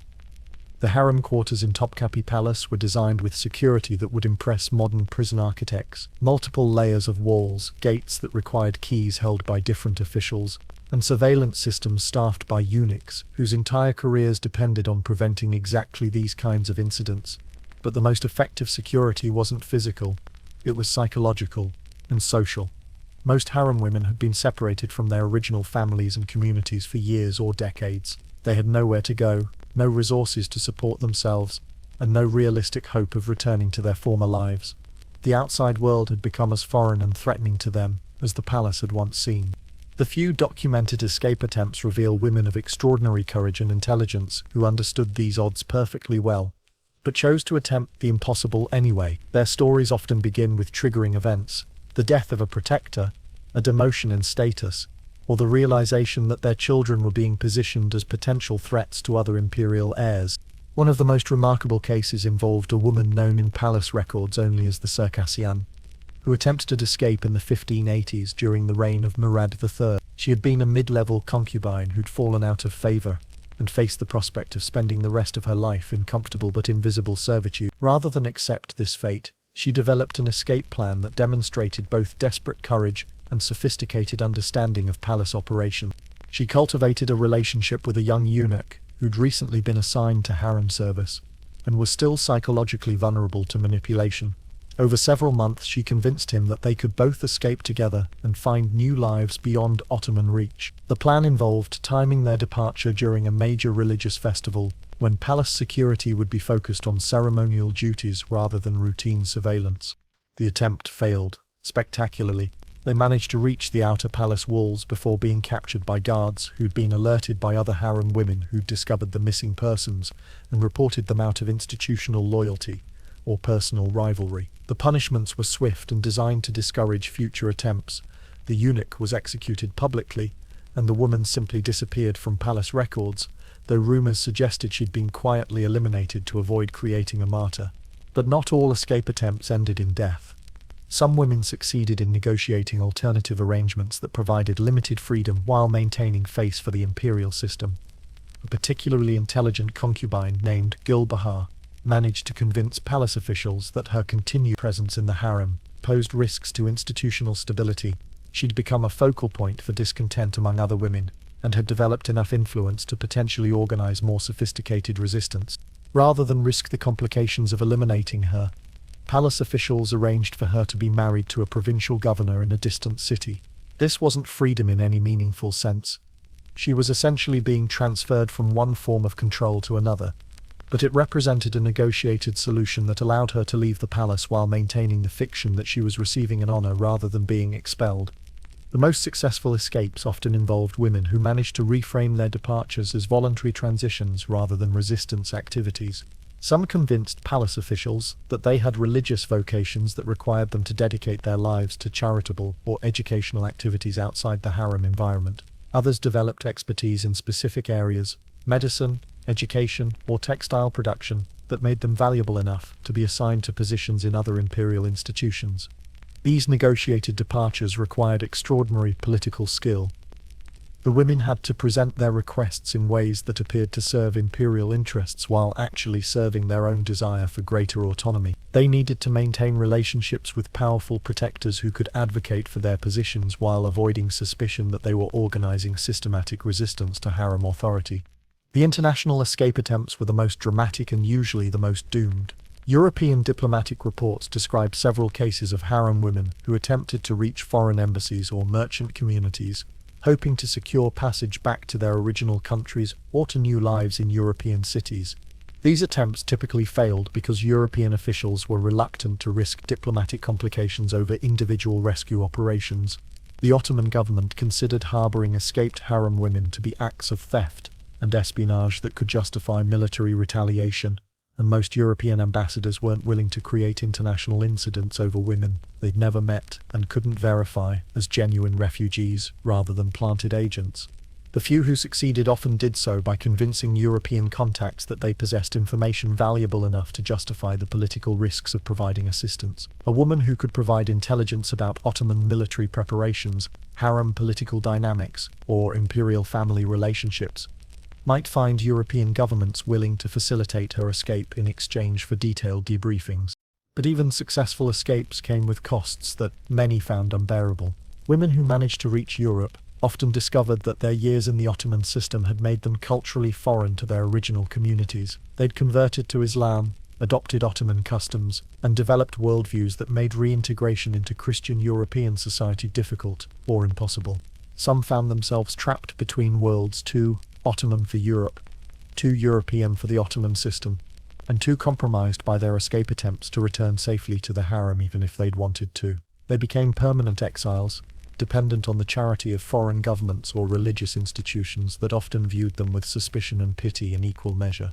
The psychological profiles of women who attempted escape reveal consistent patterns that illuminate the broader experience of harem life. They tended to be more intelligent than average, had stronger memories of their pre-harem identities, and had experienced specific incidents that crystallized their rejection of the institutional compromises that other women had learned to accept. What's particularly striking is how many escape attempts were motivated not by physical mistreatment. Most harem women lived more comfortably than European nobility, but by psychological and spiritual needs that material luxury couldn't address. They wanted to make their own choices, control their own relationships, and participate in the broader world as autonomous individuals rather than beautiful objects or political instruments. As you consider sleep tonight, think about this. In a system designed to make resistance seem impossible and compliance seem rational, some women still chose to risk everything for the chance to write their own stories, even when they understood that those stories would probably end in tragedy. The most profound prison breaks weren't about escaping physical walls. They were about rejecting psychological acceptance of powerlessness, regardless of how comfortable that powerlessness had become. Imagine your wedding day involves signing a treaty between empires. Your honeymoon destination is determined by international relations, and your marriage counselor is basically the Secretary of State. Welcome to the world of Ottoman diplomatic marriages, where love was a luxury that could destabilize governments and romance took a backseat to trade routes, military alliances, and the kind of strategic thinking that would make chess grandmasters weep with admiration. The Ottoman Empire didn't just collect women for the Sultan's personal use. They also strategically distributed them like human chess pieces across a board that stretched from Vienna to Baghdad. Former harem women, imperial daughters, and carefully selected concubines were married off to provincial governors, foreign rulers, and allied chiefs in arrangements that created political bonds, gathered intelligence, and extended imperial influence into regions that armies couldn't effectively occupy. These weren't marriages in any sense that modern minds would recognize. They were human-based diplomatic instruments designed to create permanent connections between the Ottoman court and distant political centers. The women involved were simultaneously ambassadors, spies, hostages, and guarantees of good behavior, rolled into single individuals whose personal happiness was utterly irrelevant to their strategic function. The selection process was as calculated as any military campaign. Palace officials would analyze the political landscape of a particular region, identify key local leaders whose loyalty needed to be secured or whose opposition needed to be neutralized, and then match those requirements with women whose backgrounds, skills, and personalities made them suitable for specific diplomatic objectives. A woman with European origins might be married to a Balkan governor who needed to manage relationships with Hungarian or Venetian neighbors. Someone with linguistic skills could be assigned to a provincial administrator who dealt with diverse ethnic communities, requiring complex cultural navigation. The most intelligent and politically sophisticated women were often sent to the most challenging assignments, frontier regions where Ottoman authority was new or contested. The preparation for these marriages was extensive and psychologically brutal. Women had to be educated about the specific political, economic, and cultural circumstances of their destinations. They learned local languages, studied regional history, and developed expertise in whatever issues were likely to dominate their husband's administrative responsibilities. But they also had to be prepared psychologically for lives that would isolate them from everything familiar, while placing enormous pressure on them to succeed in circumstances they couldn't control. Failure meant not just personal unhappiness, but potential political disasters that could affect thousands of people and destabilize entire regions. The case of Miriam Sultan, daughter of Suleiman the Magnificent and Roxolana, illustrates both the opportunities and constraints of diplomatic marriage at the highest level. Her marriage to Rustam Pasha wasn't arranged because of romantic attraction or even personal compatibility. It was designed to create an alliance between the imperial family and one of the most capable administrative officials in the empire. Miriam was expected to use her position to gather intelligence about her husband's political activities, influence his policy decisions in directions favorable to imperial interests, and serve as a communication channel between the central government and provincial administration. She succeeded brilliantly, becoming one of the most politically influential women of her generation, while maintaining the appearance of a dutiful wife supporting her husband's career. But her success came at personal costs that palace chroniclers carefully omitted from official records. She spent decades managing a complex political relationship while raising children whose futures depended on their father's continued success and their mother's ability to navigate imperial court politics. Her personal letters reveal a woman of extraordinary intelligence, who understood exactly what was expected of her and performed those expectations flawlessly while maintaining private doubts about the human costs of such arrangement. The international diplomatic marriages were even more complex and risky. Ottoman women married to Crimean Khans, Persian governors, or North African rulers found themselves representing imperial interests in environments where their loyalty might be questioned. Their safety couldn't be guaranteed, and their success depended entirely on their ability to influence husbands who had their own political pressures and cultural expectations. These women became walking embodiments of Ottoman power and prestige, expected to demonstrate imperial sophistication while adapting to local customs that might conflict with their training and values. They had to maintain their Ottoman identity strongly enough to serve as effective representatives, while assimilating sufficiently to avoid being rejected as foreign impositions. The intelligence-gathering aspects of these marriages were sophisticated beyond anything European governments achieved through formal diplomatic channels. A strategically placed wife could provide continuous reporting about military preparations, economic conditions, political developments, and social changes that would have been impossible for conventional spies to obtain. Their reports, often disguised as personal correspondence about family matters or social activities, provided the Ottoman government with detailed understanding of regional conditions throughout the empire and beyond. They became an early warning system for potential rebellions, foreign invasions, or economic disruptions that might require governmental intervention. But the psychological isolation was often overwhelming. These women were surrounded by people who might see them as symbols of foreign domination, rather than individuals deserving respect or affection. They had to maintain emotional connections with husbands who might view them primarily as political assets, raise children in environments where cultural identity was constantly negotiated, and represent an empire that had given them no choice about their life circumstances.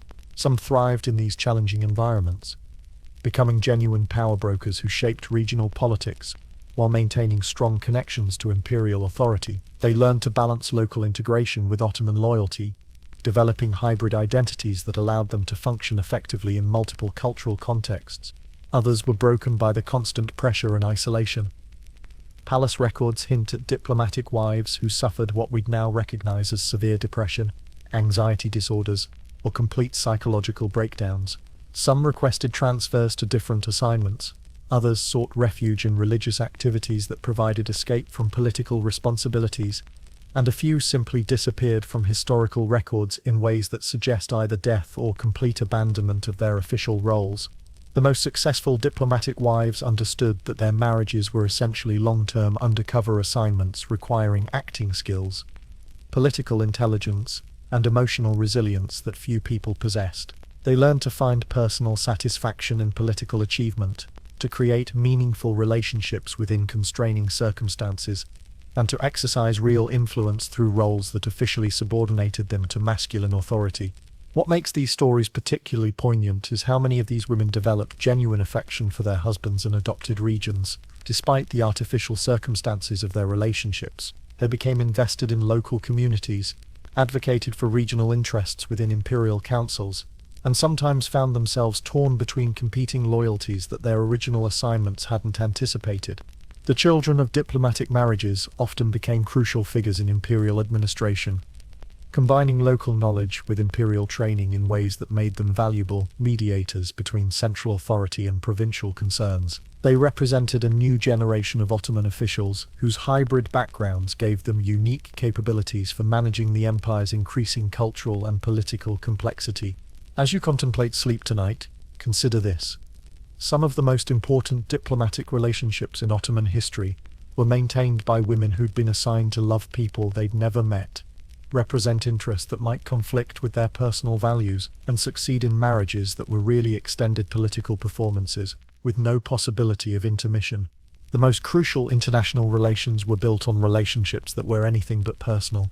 If you think family dynamics are complicated when your mother-in-law disagrees with your parenting style, imagine when she literally controls imperial armies and your family disputes could trigger civil wars that reshape continents.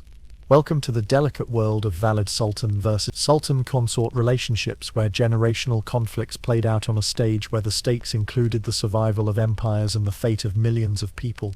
The structural setup was inherently explosive.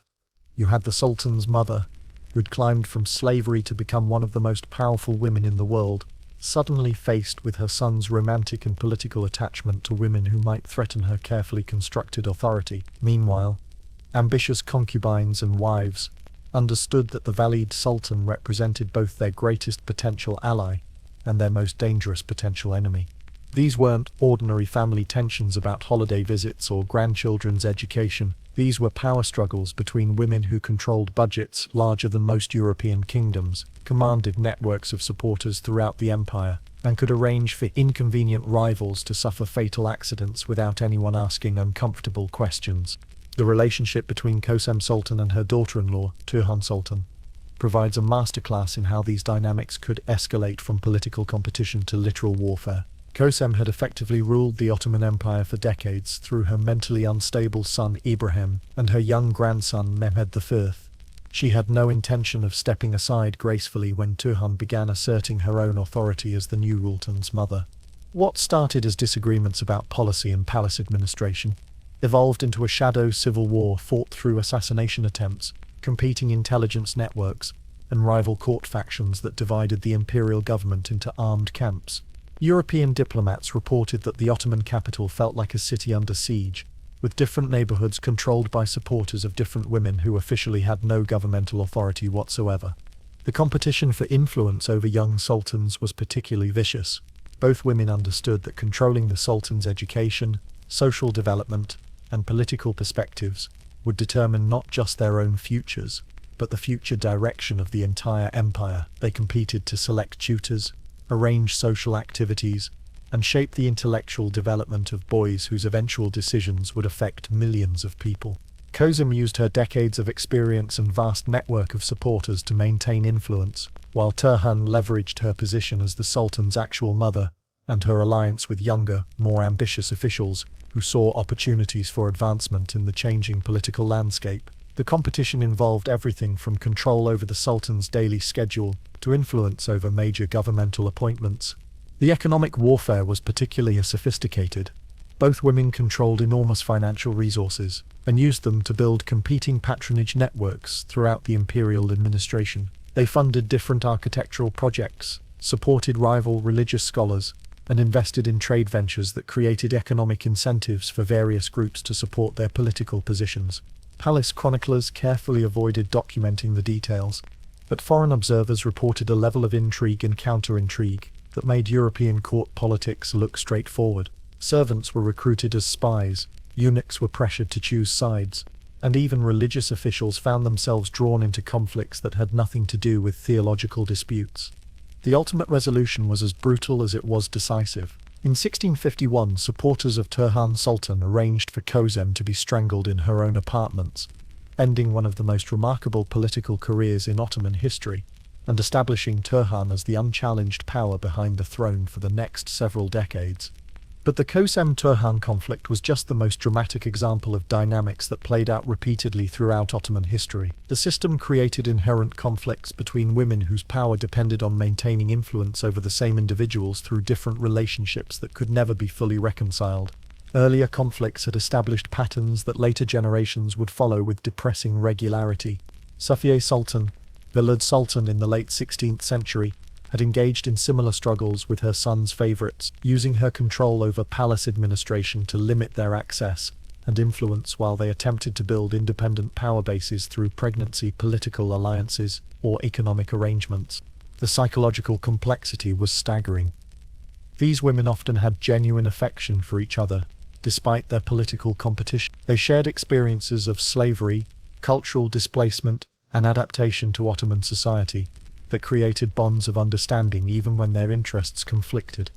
Some maintained personal friendships while engaging in political warfare that could result in death or exile for the loser. The European diplomatic community was fascinated by these conflicts because they provided insights into Ottoman decision-making processes that formal governmental channels couldn't reveal. Ambassadors learned to track palace rivalries as carefully as they monitored military developments, understanding that changes in harem politics could predict shifts in imperial policy that might affect international relations. What made these conflicts particularly dangerous was how they could spill over into broader governmental instability. When powerful women engaged in serious political warfare, their supporters throughout the imperial administration were forced to choose sides, creating factions that could paralyze decision-making processes at crucial moments. The military implications were especially concerning. Different palace factions often had relationships with different military commanders, and serious conflicts between powerful women could create uncertainty about army loyalty that enemies might exploit. European intelligence services carefully monitored harem politics as an indicator of Ottoman military reliability and internal stability. The most sophisticated players learned to manage these relationships through complex systems of negotiation, compromise, and strategic cooperation that allowed multiple powerful women to coexist without triggering destructive conflicts. They developed informal protocols for sharing influence, dividing responsibilities, and resolving disputes before they escalated to violence. Some successful arrangements involved geographical separation, where different women exercised authority over different regions or different aspects of imperial administration. Others relied on generational succession agreements that provided clear timelines for transitions of power and established mechanisms for maintaining stability during vulnerable periods. The cultural impact extended far beyond palace politics.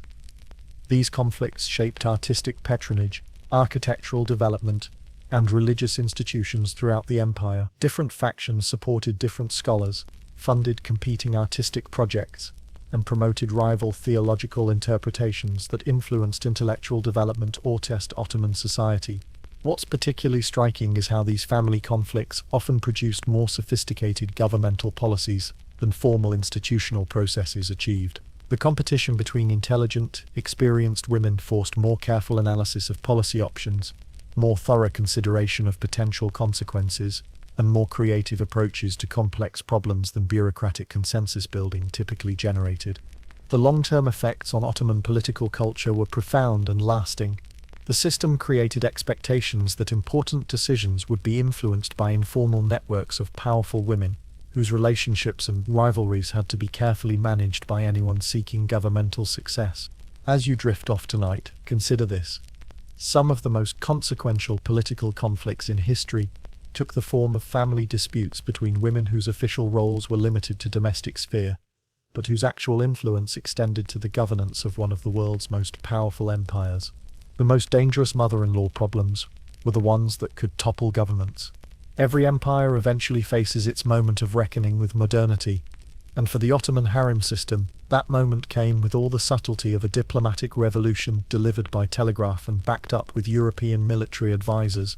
What had once been the most sophisticated political institution in the world gradually became an expensive anachronism that embarrassed reformist officials and provided ammunition for European politicians who wanted to justify their own imperial ambitions with lectures about Ottoman backwardness.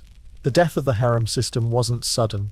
It was a slow strangulation that took place over nearly 2 centuries, as internal pressures for modernization collided with external demands for reform, and the fundamental economics of empire shifted in ways that made the old system politically untenable and financially impossible to maintain. The first serious challenges came from within the Ottoman elite itself. By the late 17th century, a generation of officials educated in European universities began questioning whether an empire that aspired to compete with European powers could afford to maintain political systems that Europeans increasingly viewed as barbaric and primitive. These reformist officials weren't motivated by humanitarian concerns about women's rights, concepts that wouldn't gain political traction for another 2 centuries. They were worried about Ottoman international reputation and the practical challenges of governing a modernizing empire through institutions that seemed increasingly archaic to foreign allies and trade partners. The military defeats of the late 17th and early 18th centuries provided additional ammunition for critics who argued that Ottoman political culture had become too focused on palace intrigue and too dependent on the kind of informal influence networks that the harem system exemplified. They wanted governmental decision-making processes that would be comprehensible to European allies and credible to European enemies. The economic pressures were equally significant. Maintaining the harem system required enormous financial resources at a time when the Ottoman Empire was struggling to fund military modernization, infrastructure development, and administrative reforms that were necessary for international competitiveness. The annual budgets for harem operations could have funded entire military campaigns or major industrial projects. European diplomatic pressure intensified throughout the 18th and 19th centuries. Foreign ambassadors began demanding greater access to Ottoman decision-makers and more transparent governmental processes. They couldn't effectively negotiate with an empire whose most influential advisors were women. They were forbidden to meet, and whose decision-making processes involved informal networks they couldn't understand or penetrate. The Tanzimat reforms of the 19th century represented the most serious systematic attempt to modernize Ottoman institutions along European models. The reformers explicitly targeted the harem system as inconsistent with their vision of a modern centralized, bureaucratic state that could effectively with European powers. But dismantling a system that had operated for centuries proved far more complex than the reformers had anticipated. The harem wasn't just a collection of women and buildings. It was an integrated network of political relationships, economic interests, and cultural institutions that connected virtually every aspect of Ottoman society. Thousands of people, throughout the empire, depended on harem-related employment for their livelihoods. Entire industries had developed to serve harem needs: luxury textile production, jewelry crafting, cosmetics manufacturing, exotic food importation. Regional economies in various parts of the empire had become oriented around supplying goods and services to the palace complex. The political networks were even more difficult to disrupt. Many of the most effective Ottoman administrators had developed their careers through relationships with powerful harem women. Provincial governors, military commanders, and diplomatic officials throughout the empire had learned to factor harem politics into their own strategic planning and career development. The resistance to reform came not just from traditionalists who opposed change on principle, but from pragmatists who understood that the existing system, however flawed, had proven capable of governing a diverse, complex empire for several centuries. They worried that dismantling proven institutions faster than replacement systems could be developed might create governmental chaos that enemies could exploit. Abdul Hamid II, who ruled from 1876 to 1909, represented the last serious attempt to maintain the traditional harem system within a modernizing empire. He understood the international pressure for reform, but believed that Ottoman cultural distinctiveness required preserving some traditional institutions, even while adopting European administrative and military practices. His approach involved maintaining the harem as a cultural symbol, while quietly reducing its political influence and redirecting resources toward military and industrial modernization. This compromise satisfied neither traditionalists who wanted full preservation of historical practices, nor reformers who demanded complete adoption of European governmental models. The Young Turk Revolution of 1908 effectively ended the political influence of the harem system by installing a government committed to rapid modernization along European lines. The new leadership viewed the harem as incompatible with their vision of a modern Turkish state that could compete effectively in 20th century international relations. The actual dissolution was remarkably anticlimactic for an institution that had shaped imperial politics for centuries. Most harem women were simply pensioned off or married to government officials, in arrangements that provided them with comfortable but politically irrelevant lives. The buildings were converted to other governmental uses or abandoned entirely. But the cultural impact lingered for decades. European Orientalist literature and art continued to romanticize the harem system long after its political demise, creating popular fantasies that bore little relationship to historical reality, but provided convenient justifications for European colonial enterprises throughout the Islamic world. The most tragic aspect was how completely the women's voices disappeared from the historical record. Unlike male political figures whose careers could be documented through official records and public activities, harem women had operated in spaces that left few traces once the institutions that created those spaces were dismantled. We lost not just the stories of individual women, but entire frameworks of female political participation that had provided alternatives to European models of gender and power. The harem system had created opportunities for women to exercise significant political influence in ways that wouldn't be available again in Turkish society for nearly a century. The intellectual legacy was equally complex. The harem had been a center of artistic patronage, educational innovation, and cultural synthesis that brought together influences from across Europe, Asia, and Africa. Its destruction eliminated institutions that had preserved and transmitted cultural knowledge that became difficult to maintain through other mechanisms. Modern historians are still discovering the extent to which harem networks had influenced Ottoman policy in areas ranging from international diplomacy to domestic economic development. The informal nature of these influences makes them difficult to document precisely, but the evidence suggests that the political impact was far greater than official records indicated. What's particularly poignant is how many former harem women adapted successfully to the changing circumstances, using skills they'd developed in palace politics to build new lives in the more conventional social structures that replaced the traditional system.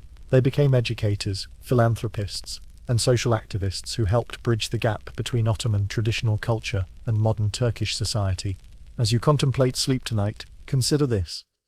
The end of the harem system represented not just the modernization of one empire, but the elimination of an entire model of female political participation that had provided alternatives to European assumptions about gender, power, and governance. The world became more uniform, but perhaps less imaginative about the possibilities for human political organization. Walk through Topkapi Palace today, and you'll encounter one of history's most successful cover-ups. A tourist experience so sanitized and romanticized that it makes Disney's version of fairy tales look gritty and realistic. The official tour guides will show you beautiful rooms, describe exotic customs, and carefully avoid mentioning that you're standing in what was essentially the world's most luxurious human trafficking operation. The physical spaces remained, but they've been stripped of context in ways that would be hilarious if they weren't so deeply disturbing.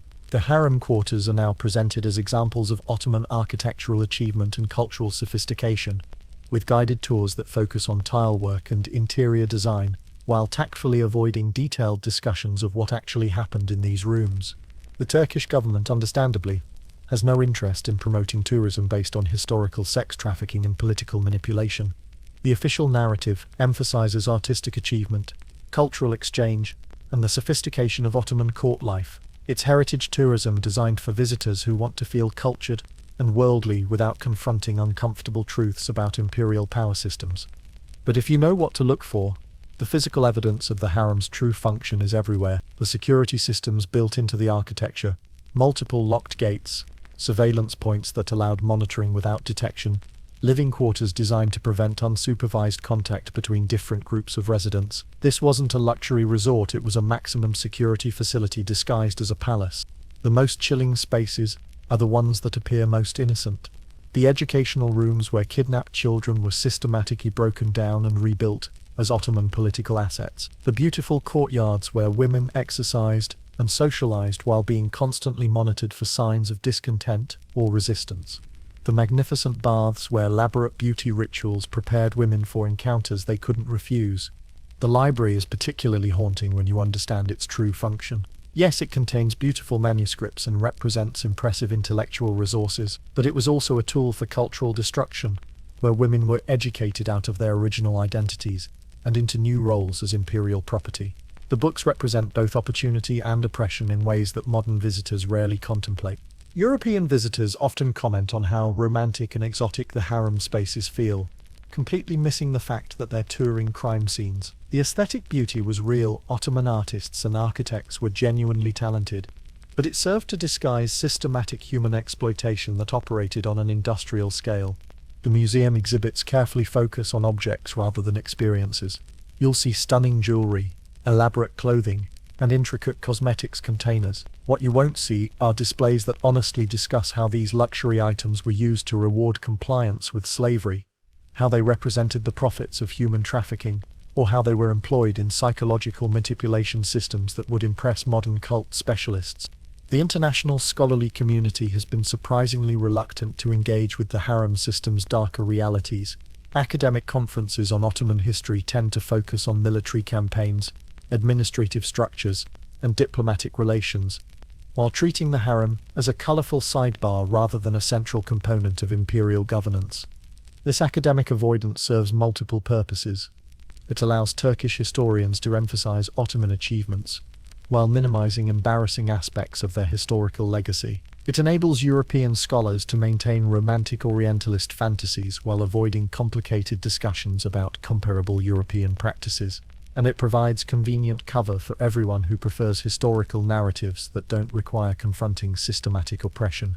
But younger historians, particularly women scholars and researchers from formerly colonized societies, are beginning to ask harder questions about how empire actually functioned and what costs were paid by people whose experiences were systematically excluded from official records.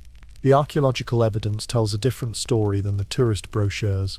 Recent excavations in various parts of the Topkapi complex have revealed evidence of living conditions that were far more constrained than the public spaces suggest. Small, crowded quarters for lower-ranking women, evidence of medical facilities that suggest high rates of illness and injury, and burial sites that hint at mortality rates higher than official records indicated. The documentary evidence is equally revealing once you know how to read between the lines. European diplomatic reports, Venetian commercial records, and even Ottoman administrative documents contain references to practices that modern museum displays carefully omit or euphemistically describe. What's particularly striking is how completely the women's own voices have been erased from the historical record. We have thousands of documents about harem administration, financial records, architectural plans, and governmental policies, but virtually nothing written by the women themselves about their own experiences, feelings, or perspectives on the system that controlled their lives. This silence isn't accidental. It was systematically maintained by people who understood that allowing these women to speak for themselves might undermine the entire ideological framework that justified their exploitation. Even today, museums and historians perpetuate this silence by focusing on everything except the subjective experiences of the women who lived through these systems. The broader cultural impact extends far beyond Turkey and the former Ottoman territories. The romanticized version of harem life has influenced Western popular culture in ways that continue to shape how we think about Islamic societies, Middle Eastern women, and the relationship between power and sexuality. Hollywood movies, popular novels, and even academic discussions often reproduce Orientalist fantasies that treat these historical experiences as exotic entertainment rather than serious subjects for moral and political analysis. The real women become invisible behind layers of fantasy that serve contemporary political and commercial interests. The most disturbing aspect is how this historical amnesia enables contemporary forms of human trafficking and systematic exploitation that operate according to similar principles. When we refuse to honestly confront how these systems worked and why they were effective, we make it harder to recognize and resist their modern equivalents. International human rights organizations have noted parallels between historical harem systems and contemporary trafficking operations. that use similar combinations of luxury, education, and psychological manipulation to control victims while maintaining the appearance of providing opportunities and benefits. The diplomatic immunity systems that protected Ottoman harem operations find echoes in modern arrangements that allow wealthy individuals and powerful institutions to exploit vulnerable people while avoiding accountability through legal technicalities and political influence. What makes the historical amnesia particularly tragic is how it obscures alternative models of female political participation that might offer insights for contemporary efforts to achieve gender equality. The harem system was exploitative and oppressive, but it also demonstrated that women could exercise significant political influence when given access to education, resources, and strategic opportunities. Understanding how these systems worked, both their oppressive mechanisms and their empowering possibilities, might help us develop more effective approaches to creating genuine equality that doesn't require choosing between power and freedom, influence and autonomy. The ghosts in Topkapi Palace aren't just the spirits of individual women who suffered and died there. They're the lost possibilities for human political organization that were eliminated when the system was dismantled without careful analysis of what might be preserved and adapted rather than simply destroyed. As you drift towards sleep tonight, consider this. The most beautiful tourist destinations often conceal the darkest historical realities, and the most comfortable narratives usually serve to protect us from confronting truths that might require us to think differently about power, freedom, and the prices people pay for other people's comfort and success. The most dangerous monuments are the ones that make us feel good about the past without helping us think clearly about the present. Before you get too comfortable thinking this is all ancient history, let's talk about how the fundamental dynamics of the Ottoman harem system have simply evolved, adapted, and found new expressions in our supposedly enlightened modern world. Because while we abolished the formal structures, we never actually eliminated the underlying economics of exploiting vulnerable people through combinations of luxury, isolation, and psychological manipulation. The most obvious contemporary parallels exist in high-end human trafficking operations that specifically target educated, attractive young women from economically disadvantaged regions. Modern traffickers use recruitment strategies that would be familiar to Ottoman officials. They identify vulnerable individuals, promise opportunities for education and advancement, and transport victims to environments where they become dependent on their captors for survival. The psychological manipulation techniques are remarkably similar. Victims are stripped of their original identities, given new names and backgrounds, and systematically educated to serve the preferences of wealthy clients. They're provided with luxury accommodations, expensive clothing, and access to cultural experiences that most people their age couldn't afford, while being completely controlled by people who profit from their exploitation. The international scope mirrors the Ottoman model perfectly. Modern trafficking networks operate across multiple countries, exploiting legal and jurisdictional complexities that make investigation and prosecution difficult. Like the Ottoman system, they rely on corruption, diplomatic immunity, and the reluctance of various governments to seriously investigate activities that involve wealthy and powerful individuals. But the contemporary versions extend far beyond obvious criminality into areas that operate in legal grey zones or enjoy explicit legal protection. Consider the entertainment industry, where young performers are routinely subjected to contracts that control virtually every aspect of their lives, while promising fame, wealth, and artistic opportunities. The music industry, in particular, has developed systems that systematically exploit young artists through arrangements that provide luxury lifestyles and public recognition, while maintaining complete control over creative decisions, personal relationships, and financial independence. The psychological profiles of successful pop stars often reveal patterns of dependency, identity confusion, and emotional manipulation that would be recognizable to Ottoman harem veterans. Professional sports represent another area where the dynamics operate with remarkable similarity. Young athletes are identified through systematic scouting programs, separated from their families and communities, and placed in training environments that control their education, social development, and personal relationships, while promising opportunities for wealth and fame. The most successful athletes often describe feeling like property owned by teams, leagues, and corporate sponsors who manage their public images, personal relationships, and life decisions in ways that maximize commercial value rather than individual well-being. The luxury accommodations and financial benefits provide comfortable compensation for the loss of personal autonomy. Educational institutions, particularly elite boarding schools and universities, sometimes operate according to similar principles. Students are selected based on specific criteria, isolated from their original communities, and systematically indoctrinated into institutional cultures that prioritize institutional loyalty over individual critical thinking. The most prestigious educational institutions often produce graduates who demonstrate remarkable uniformity in their worldviews, career choices, and social relationships patterns that suggest systematic conditioning rather than genuine intellectual development. The social and economic benefits of elite education provide powerful incentives for accepting institutional control over personal development. Corporate culture in certain industries has evolved practices that mirror harem dynamics with disturbing precision. High-end consulting firms, investment banks, and technology companies routinely recruit the most talented graduates from elite universities and place them in work environments that control their time, relationships, and life choices, while providing luxury compensation and prestigious career opportunities. The psychological manipulation is sophisticated and effective.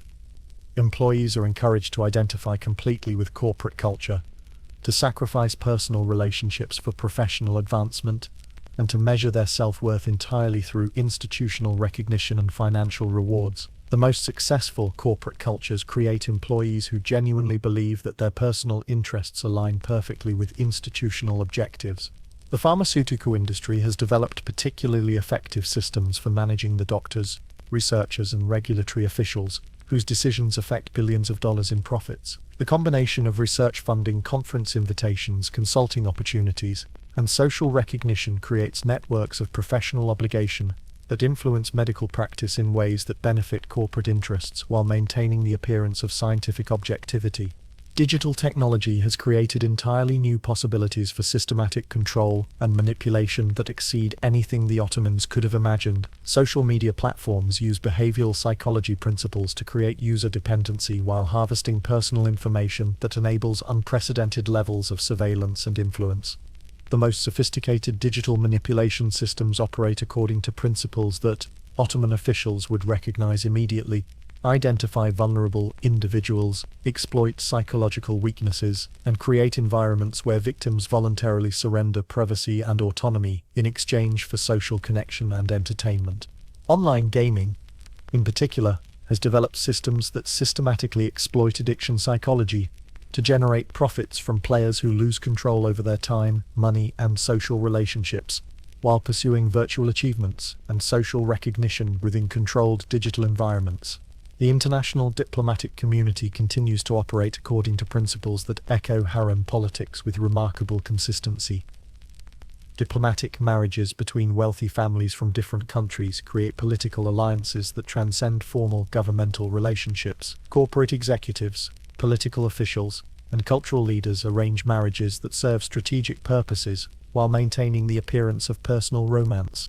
The most sophisticated contemporary political networks operate through social relationships that combine genuine personal affection with calculated strategic advantage in ways that would be familiar to successful harem women. Political wives, corporate spouses, and diplomatic partners learn to exercise significant influence through roles that officially subordinate them to masculine authority.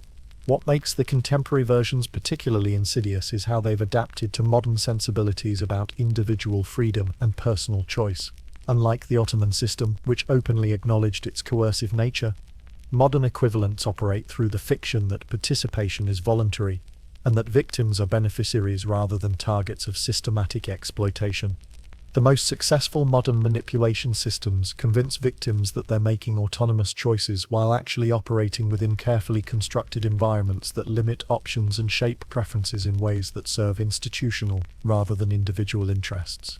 The psychological research that enables these systems has advanced far beyond anything available to Ottoman officials. Modern manipulation techniques are based on sophisticated understanding of cognitive bias, behavioral conditioning, and social psychology that makes historical systems look primitive by comparison. As you contemplate sleep tonight, consider this uncomfortable possibility. The Ottoman harem system wasn't an exotic historical anomaly, but a prototype for techniques of systematic control and exploitation that have been refined and expanded throughout the modern world in ways that affect millions of people who never realize they're living in contemporary versions of the same basic institutional arrangements. The most effective prisons are the ones that convince inmates they're living in luxury resorts. As we reach the end of this journey through the forbidden corridors of Ottoman palace life, let's take a moment to sit with the uncomfortable truths we've uncovered together. Because this isn't just a story about exotic historical customs or distant imperial politics. It's a mirror that reflects patterns of power, exploitation, and human adaptation that continue to shape our world in ways we're often reluctant to acknowledge. The Ottoman harem system succeeded for centuries because it understood something profound about human psychology. Most people will accept almost any level of control and exploitation if it's packaged attractively enough, and if the alternatives seem worse than compliance. The women who thrived in that system weren't victims who'd been broken by oppression. They were survivors who'd learned to find agency, meaning, and even happiness within constraints that should have been impossible to accept. That's the most disturbing lesson of all. These weren't stories of resistance and rebellion, though those existed. They were stories of adaptation and success within systems designed to eliminate individual autonomy. The most powerful women in Ottoman history achieved their influence by mastering the rules of institutions that had enslaved them, by becoming so valuable to their oppressors that they gained leverage to shape the very systems that controlled their lives. The psychological complexity is staggering when you really confront it. Roxolana genuinely loved Suleiman, while using that love as a tool for political advancement. Kosem Sultan fought fierce battles to protect her children while raising them to participate in systems that exploited other people's children. The most successful harem women created meaningful relationships, intellectual achievements, and lasting legacies while remaining technically property owned by men who could dispose of them at will. This should trouble our modern sensibilities more than it typically does. We prefer stories where oppression creates resistance, where victims fight back, where the arc of history bends toward justice and freedom. The Ottoman harem challenges those comfortable narratives by demonstrating how sophisticated people can learn to thrive within oppressive systems without necessarily challenging their fundamental injustice. The intelligence networks, the diplomatic marriages, the political maneuvering, all of it required extraordinary capabilities deployed in service of maintaining rather than undermining the institutions that had enslaved these women. They became stakeholders in imperial success, advocates for Ottoman expansion, and defenders of systems that continued to exploit new generations of kidnapped children. The contemporary implications are unavoidable once you start looking for them. How many of us have learned to find meaning, purpose, and even happiness within economic, social, or political systems that we know are fundamentally unjust? How often do we become skilled at working within institutions that serve interests other than our own, while telling ourselves that our success represents personal achievement rather than sophisticated adaptation to systematic exploitation? The luxury, the education, the opportunities for advancement, these weren't incidental features of the harem system, but central mechanisms that made oppression psychologically sustainable. The Ottoman Empire understood that comfortable slaves were more productive and less dangerous than miserable ones, that educated slaves could serve more complex functions than ignorant ones, and that slaves who believed in their own advancement possibilities would police each other more effectively than external guards ever could. Modern institutions have absorbed these lessons completely. The most successful contemporary systems of control and exploitation operate through providing real benefits, genuine opportunities, and meaningful experiences to people whose fundamental autonomy has been systematically compromised. We've learned to create golden cages, so attractive that inmates compete for admission. The women whose stories we followed tonight weren't monsters or saints. They were human beings responding to impossible circumstances with whatever tools were available to them. Some found ways to exercise genuine influence and create lasting value within constraining circumstances. Others were destroyed by pressures that no individual could reasonably be expected to withstand. Most fell somewhere between those extremes, finding imperfect compromises between survival and dignity that allowed them to maintain their humanity while participating in their own oppression. The historical amnesia that surrounds these stories serves contemporary purposes that extend far beyond Turkish tourism or Islamic pride. Acknowledging the sophistication and effectiveness of these systems would require confronting uncomfortable questions about how power actually operates in our own societies, how individual choice functions within systematic constraints, and what kinds of adaptation we're willing to accept in exchange for comfort, security, and advancement opportunities. The eunuchs, the diplomatic wives, the intelligence networks, the succession politics. All of it operated through principles that remain relevant to anyone trying to understand how contemporary institutions maintain stability while serving interests that often conflict with the well-being of the people who make those institutions function. The most chilling aspect isn't the historical cruelty, but the historical effectiveness. The Ottoman Empire wasn't a cartoon villain operation. It was one of the most successful and sophisticated governmental systems in human history, and its success depended partly on its ability to transform exploitation into opportunity, oppression into education, and slavery into sophisticated political participation. We've spent centuries learning the wrong lessons from that success, instead of understanding how these systems worked so we could resist similar arrangements. We've romanticized them into entertainment, while reproducing their essential features in contemporary institutions that serve similar functions through updated methods. The women who populated these stories possessed extraordinary intelligence, creativity, and resilience that they deployed in ways that should inspire and horrify us simultaneously. They proved that human beings can adapt to almost any circumstances while maintaining their essential humanity, but they also demonstrated how that same adaptability can serve to perpetuate systems that shouldn't be perpetuated. As you drift off to sleep tonight, carrying these stories with you into whatever dreams may come, consider this final uncomfortable truth. The most dangerous institutions aren't the ones that break people, but the ones that provide just enough opportunity, education, and luxury to make oppression feel like privilege, exploitation feel like opportunity, and systematic control feel like personal advancement. The Ottoman harem system didn't end because people rejected it. It ended because changing historical circumstances made it economically and politically unsustainable. The principles that made it successful have found new expressions in contemporary institutions that continue to demonstrate the same essential truth.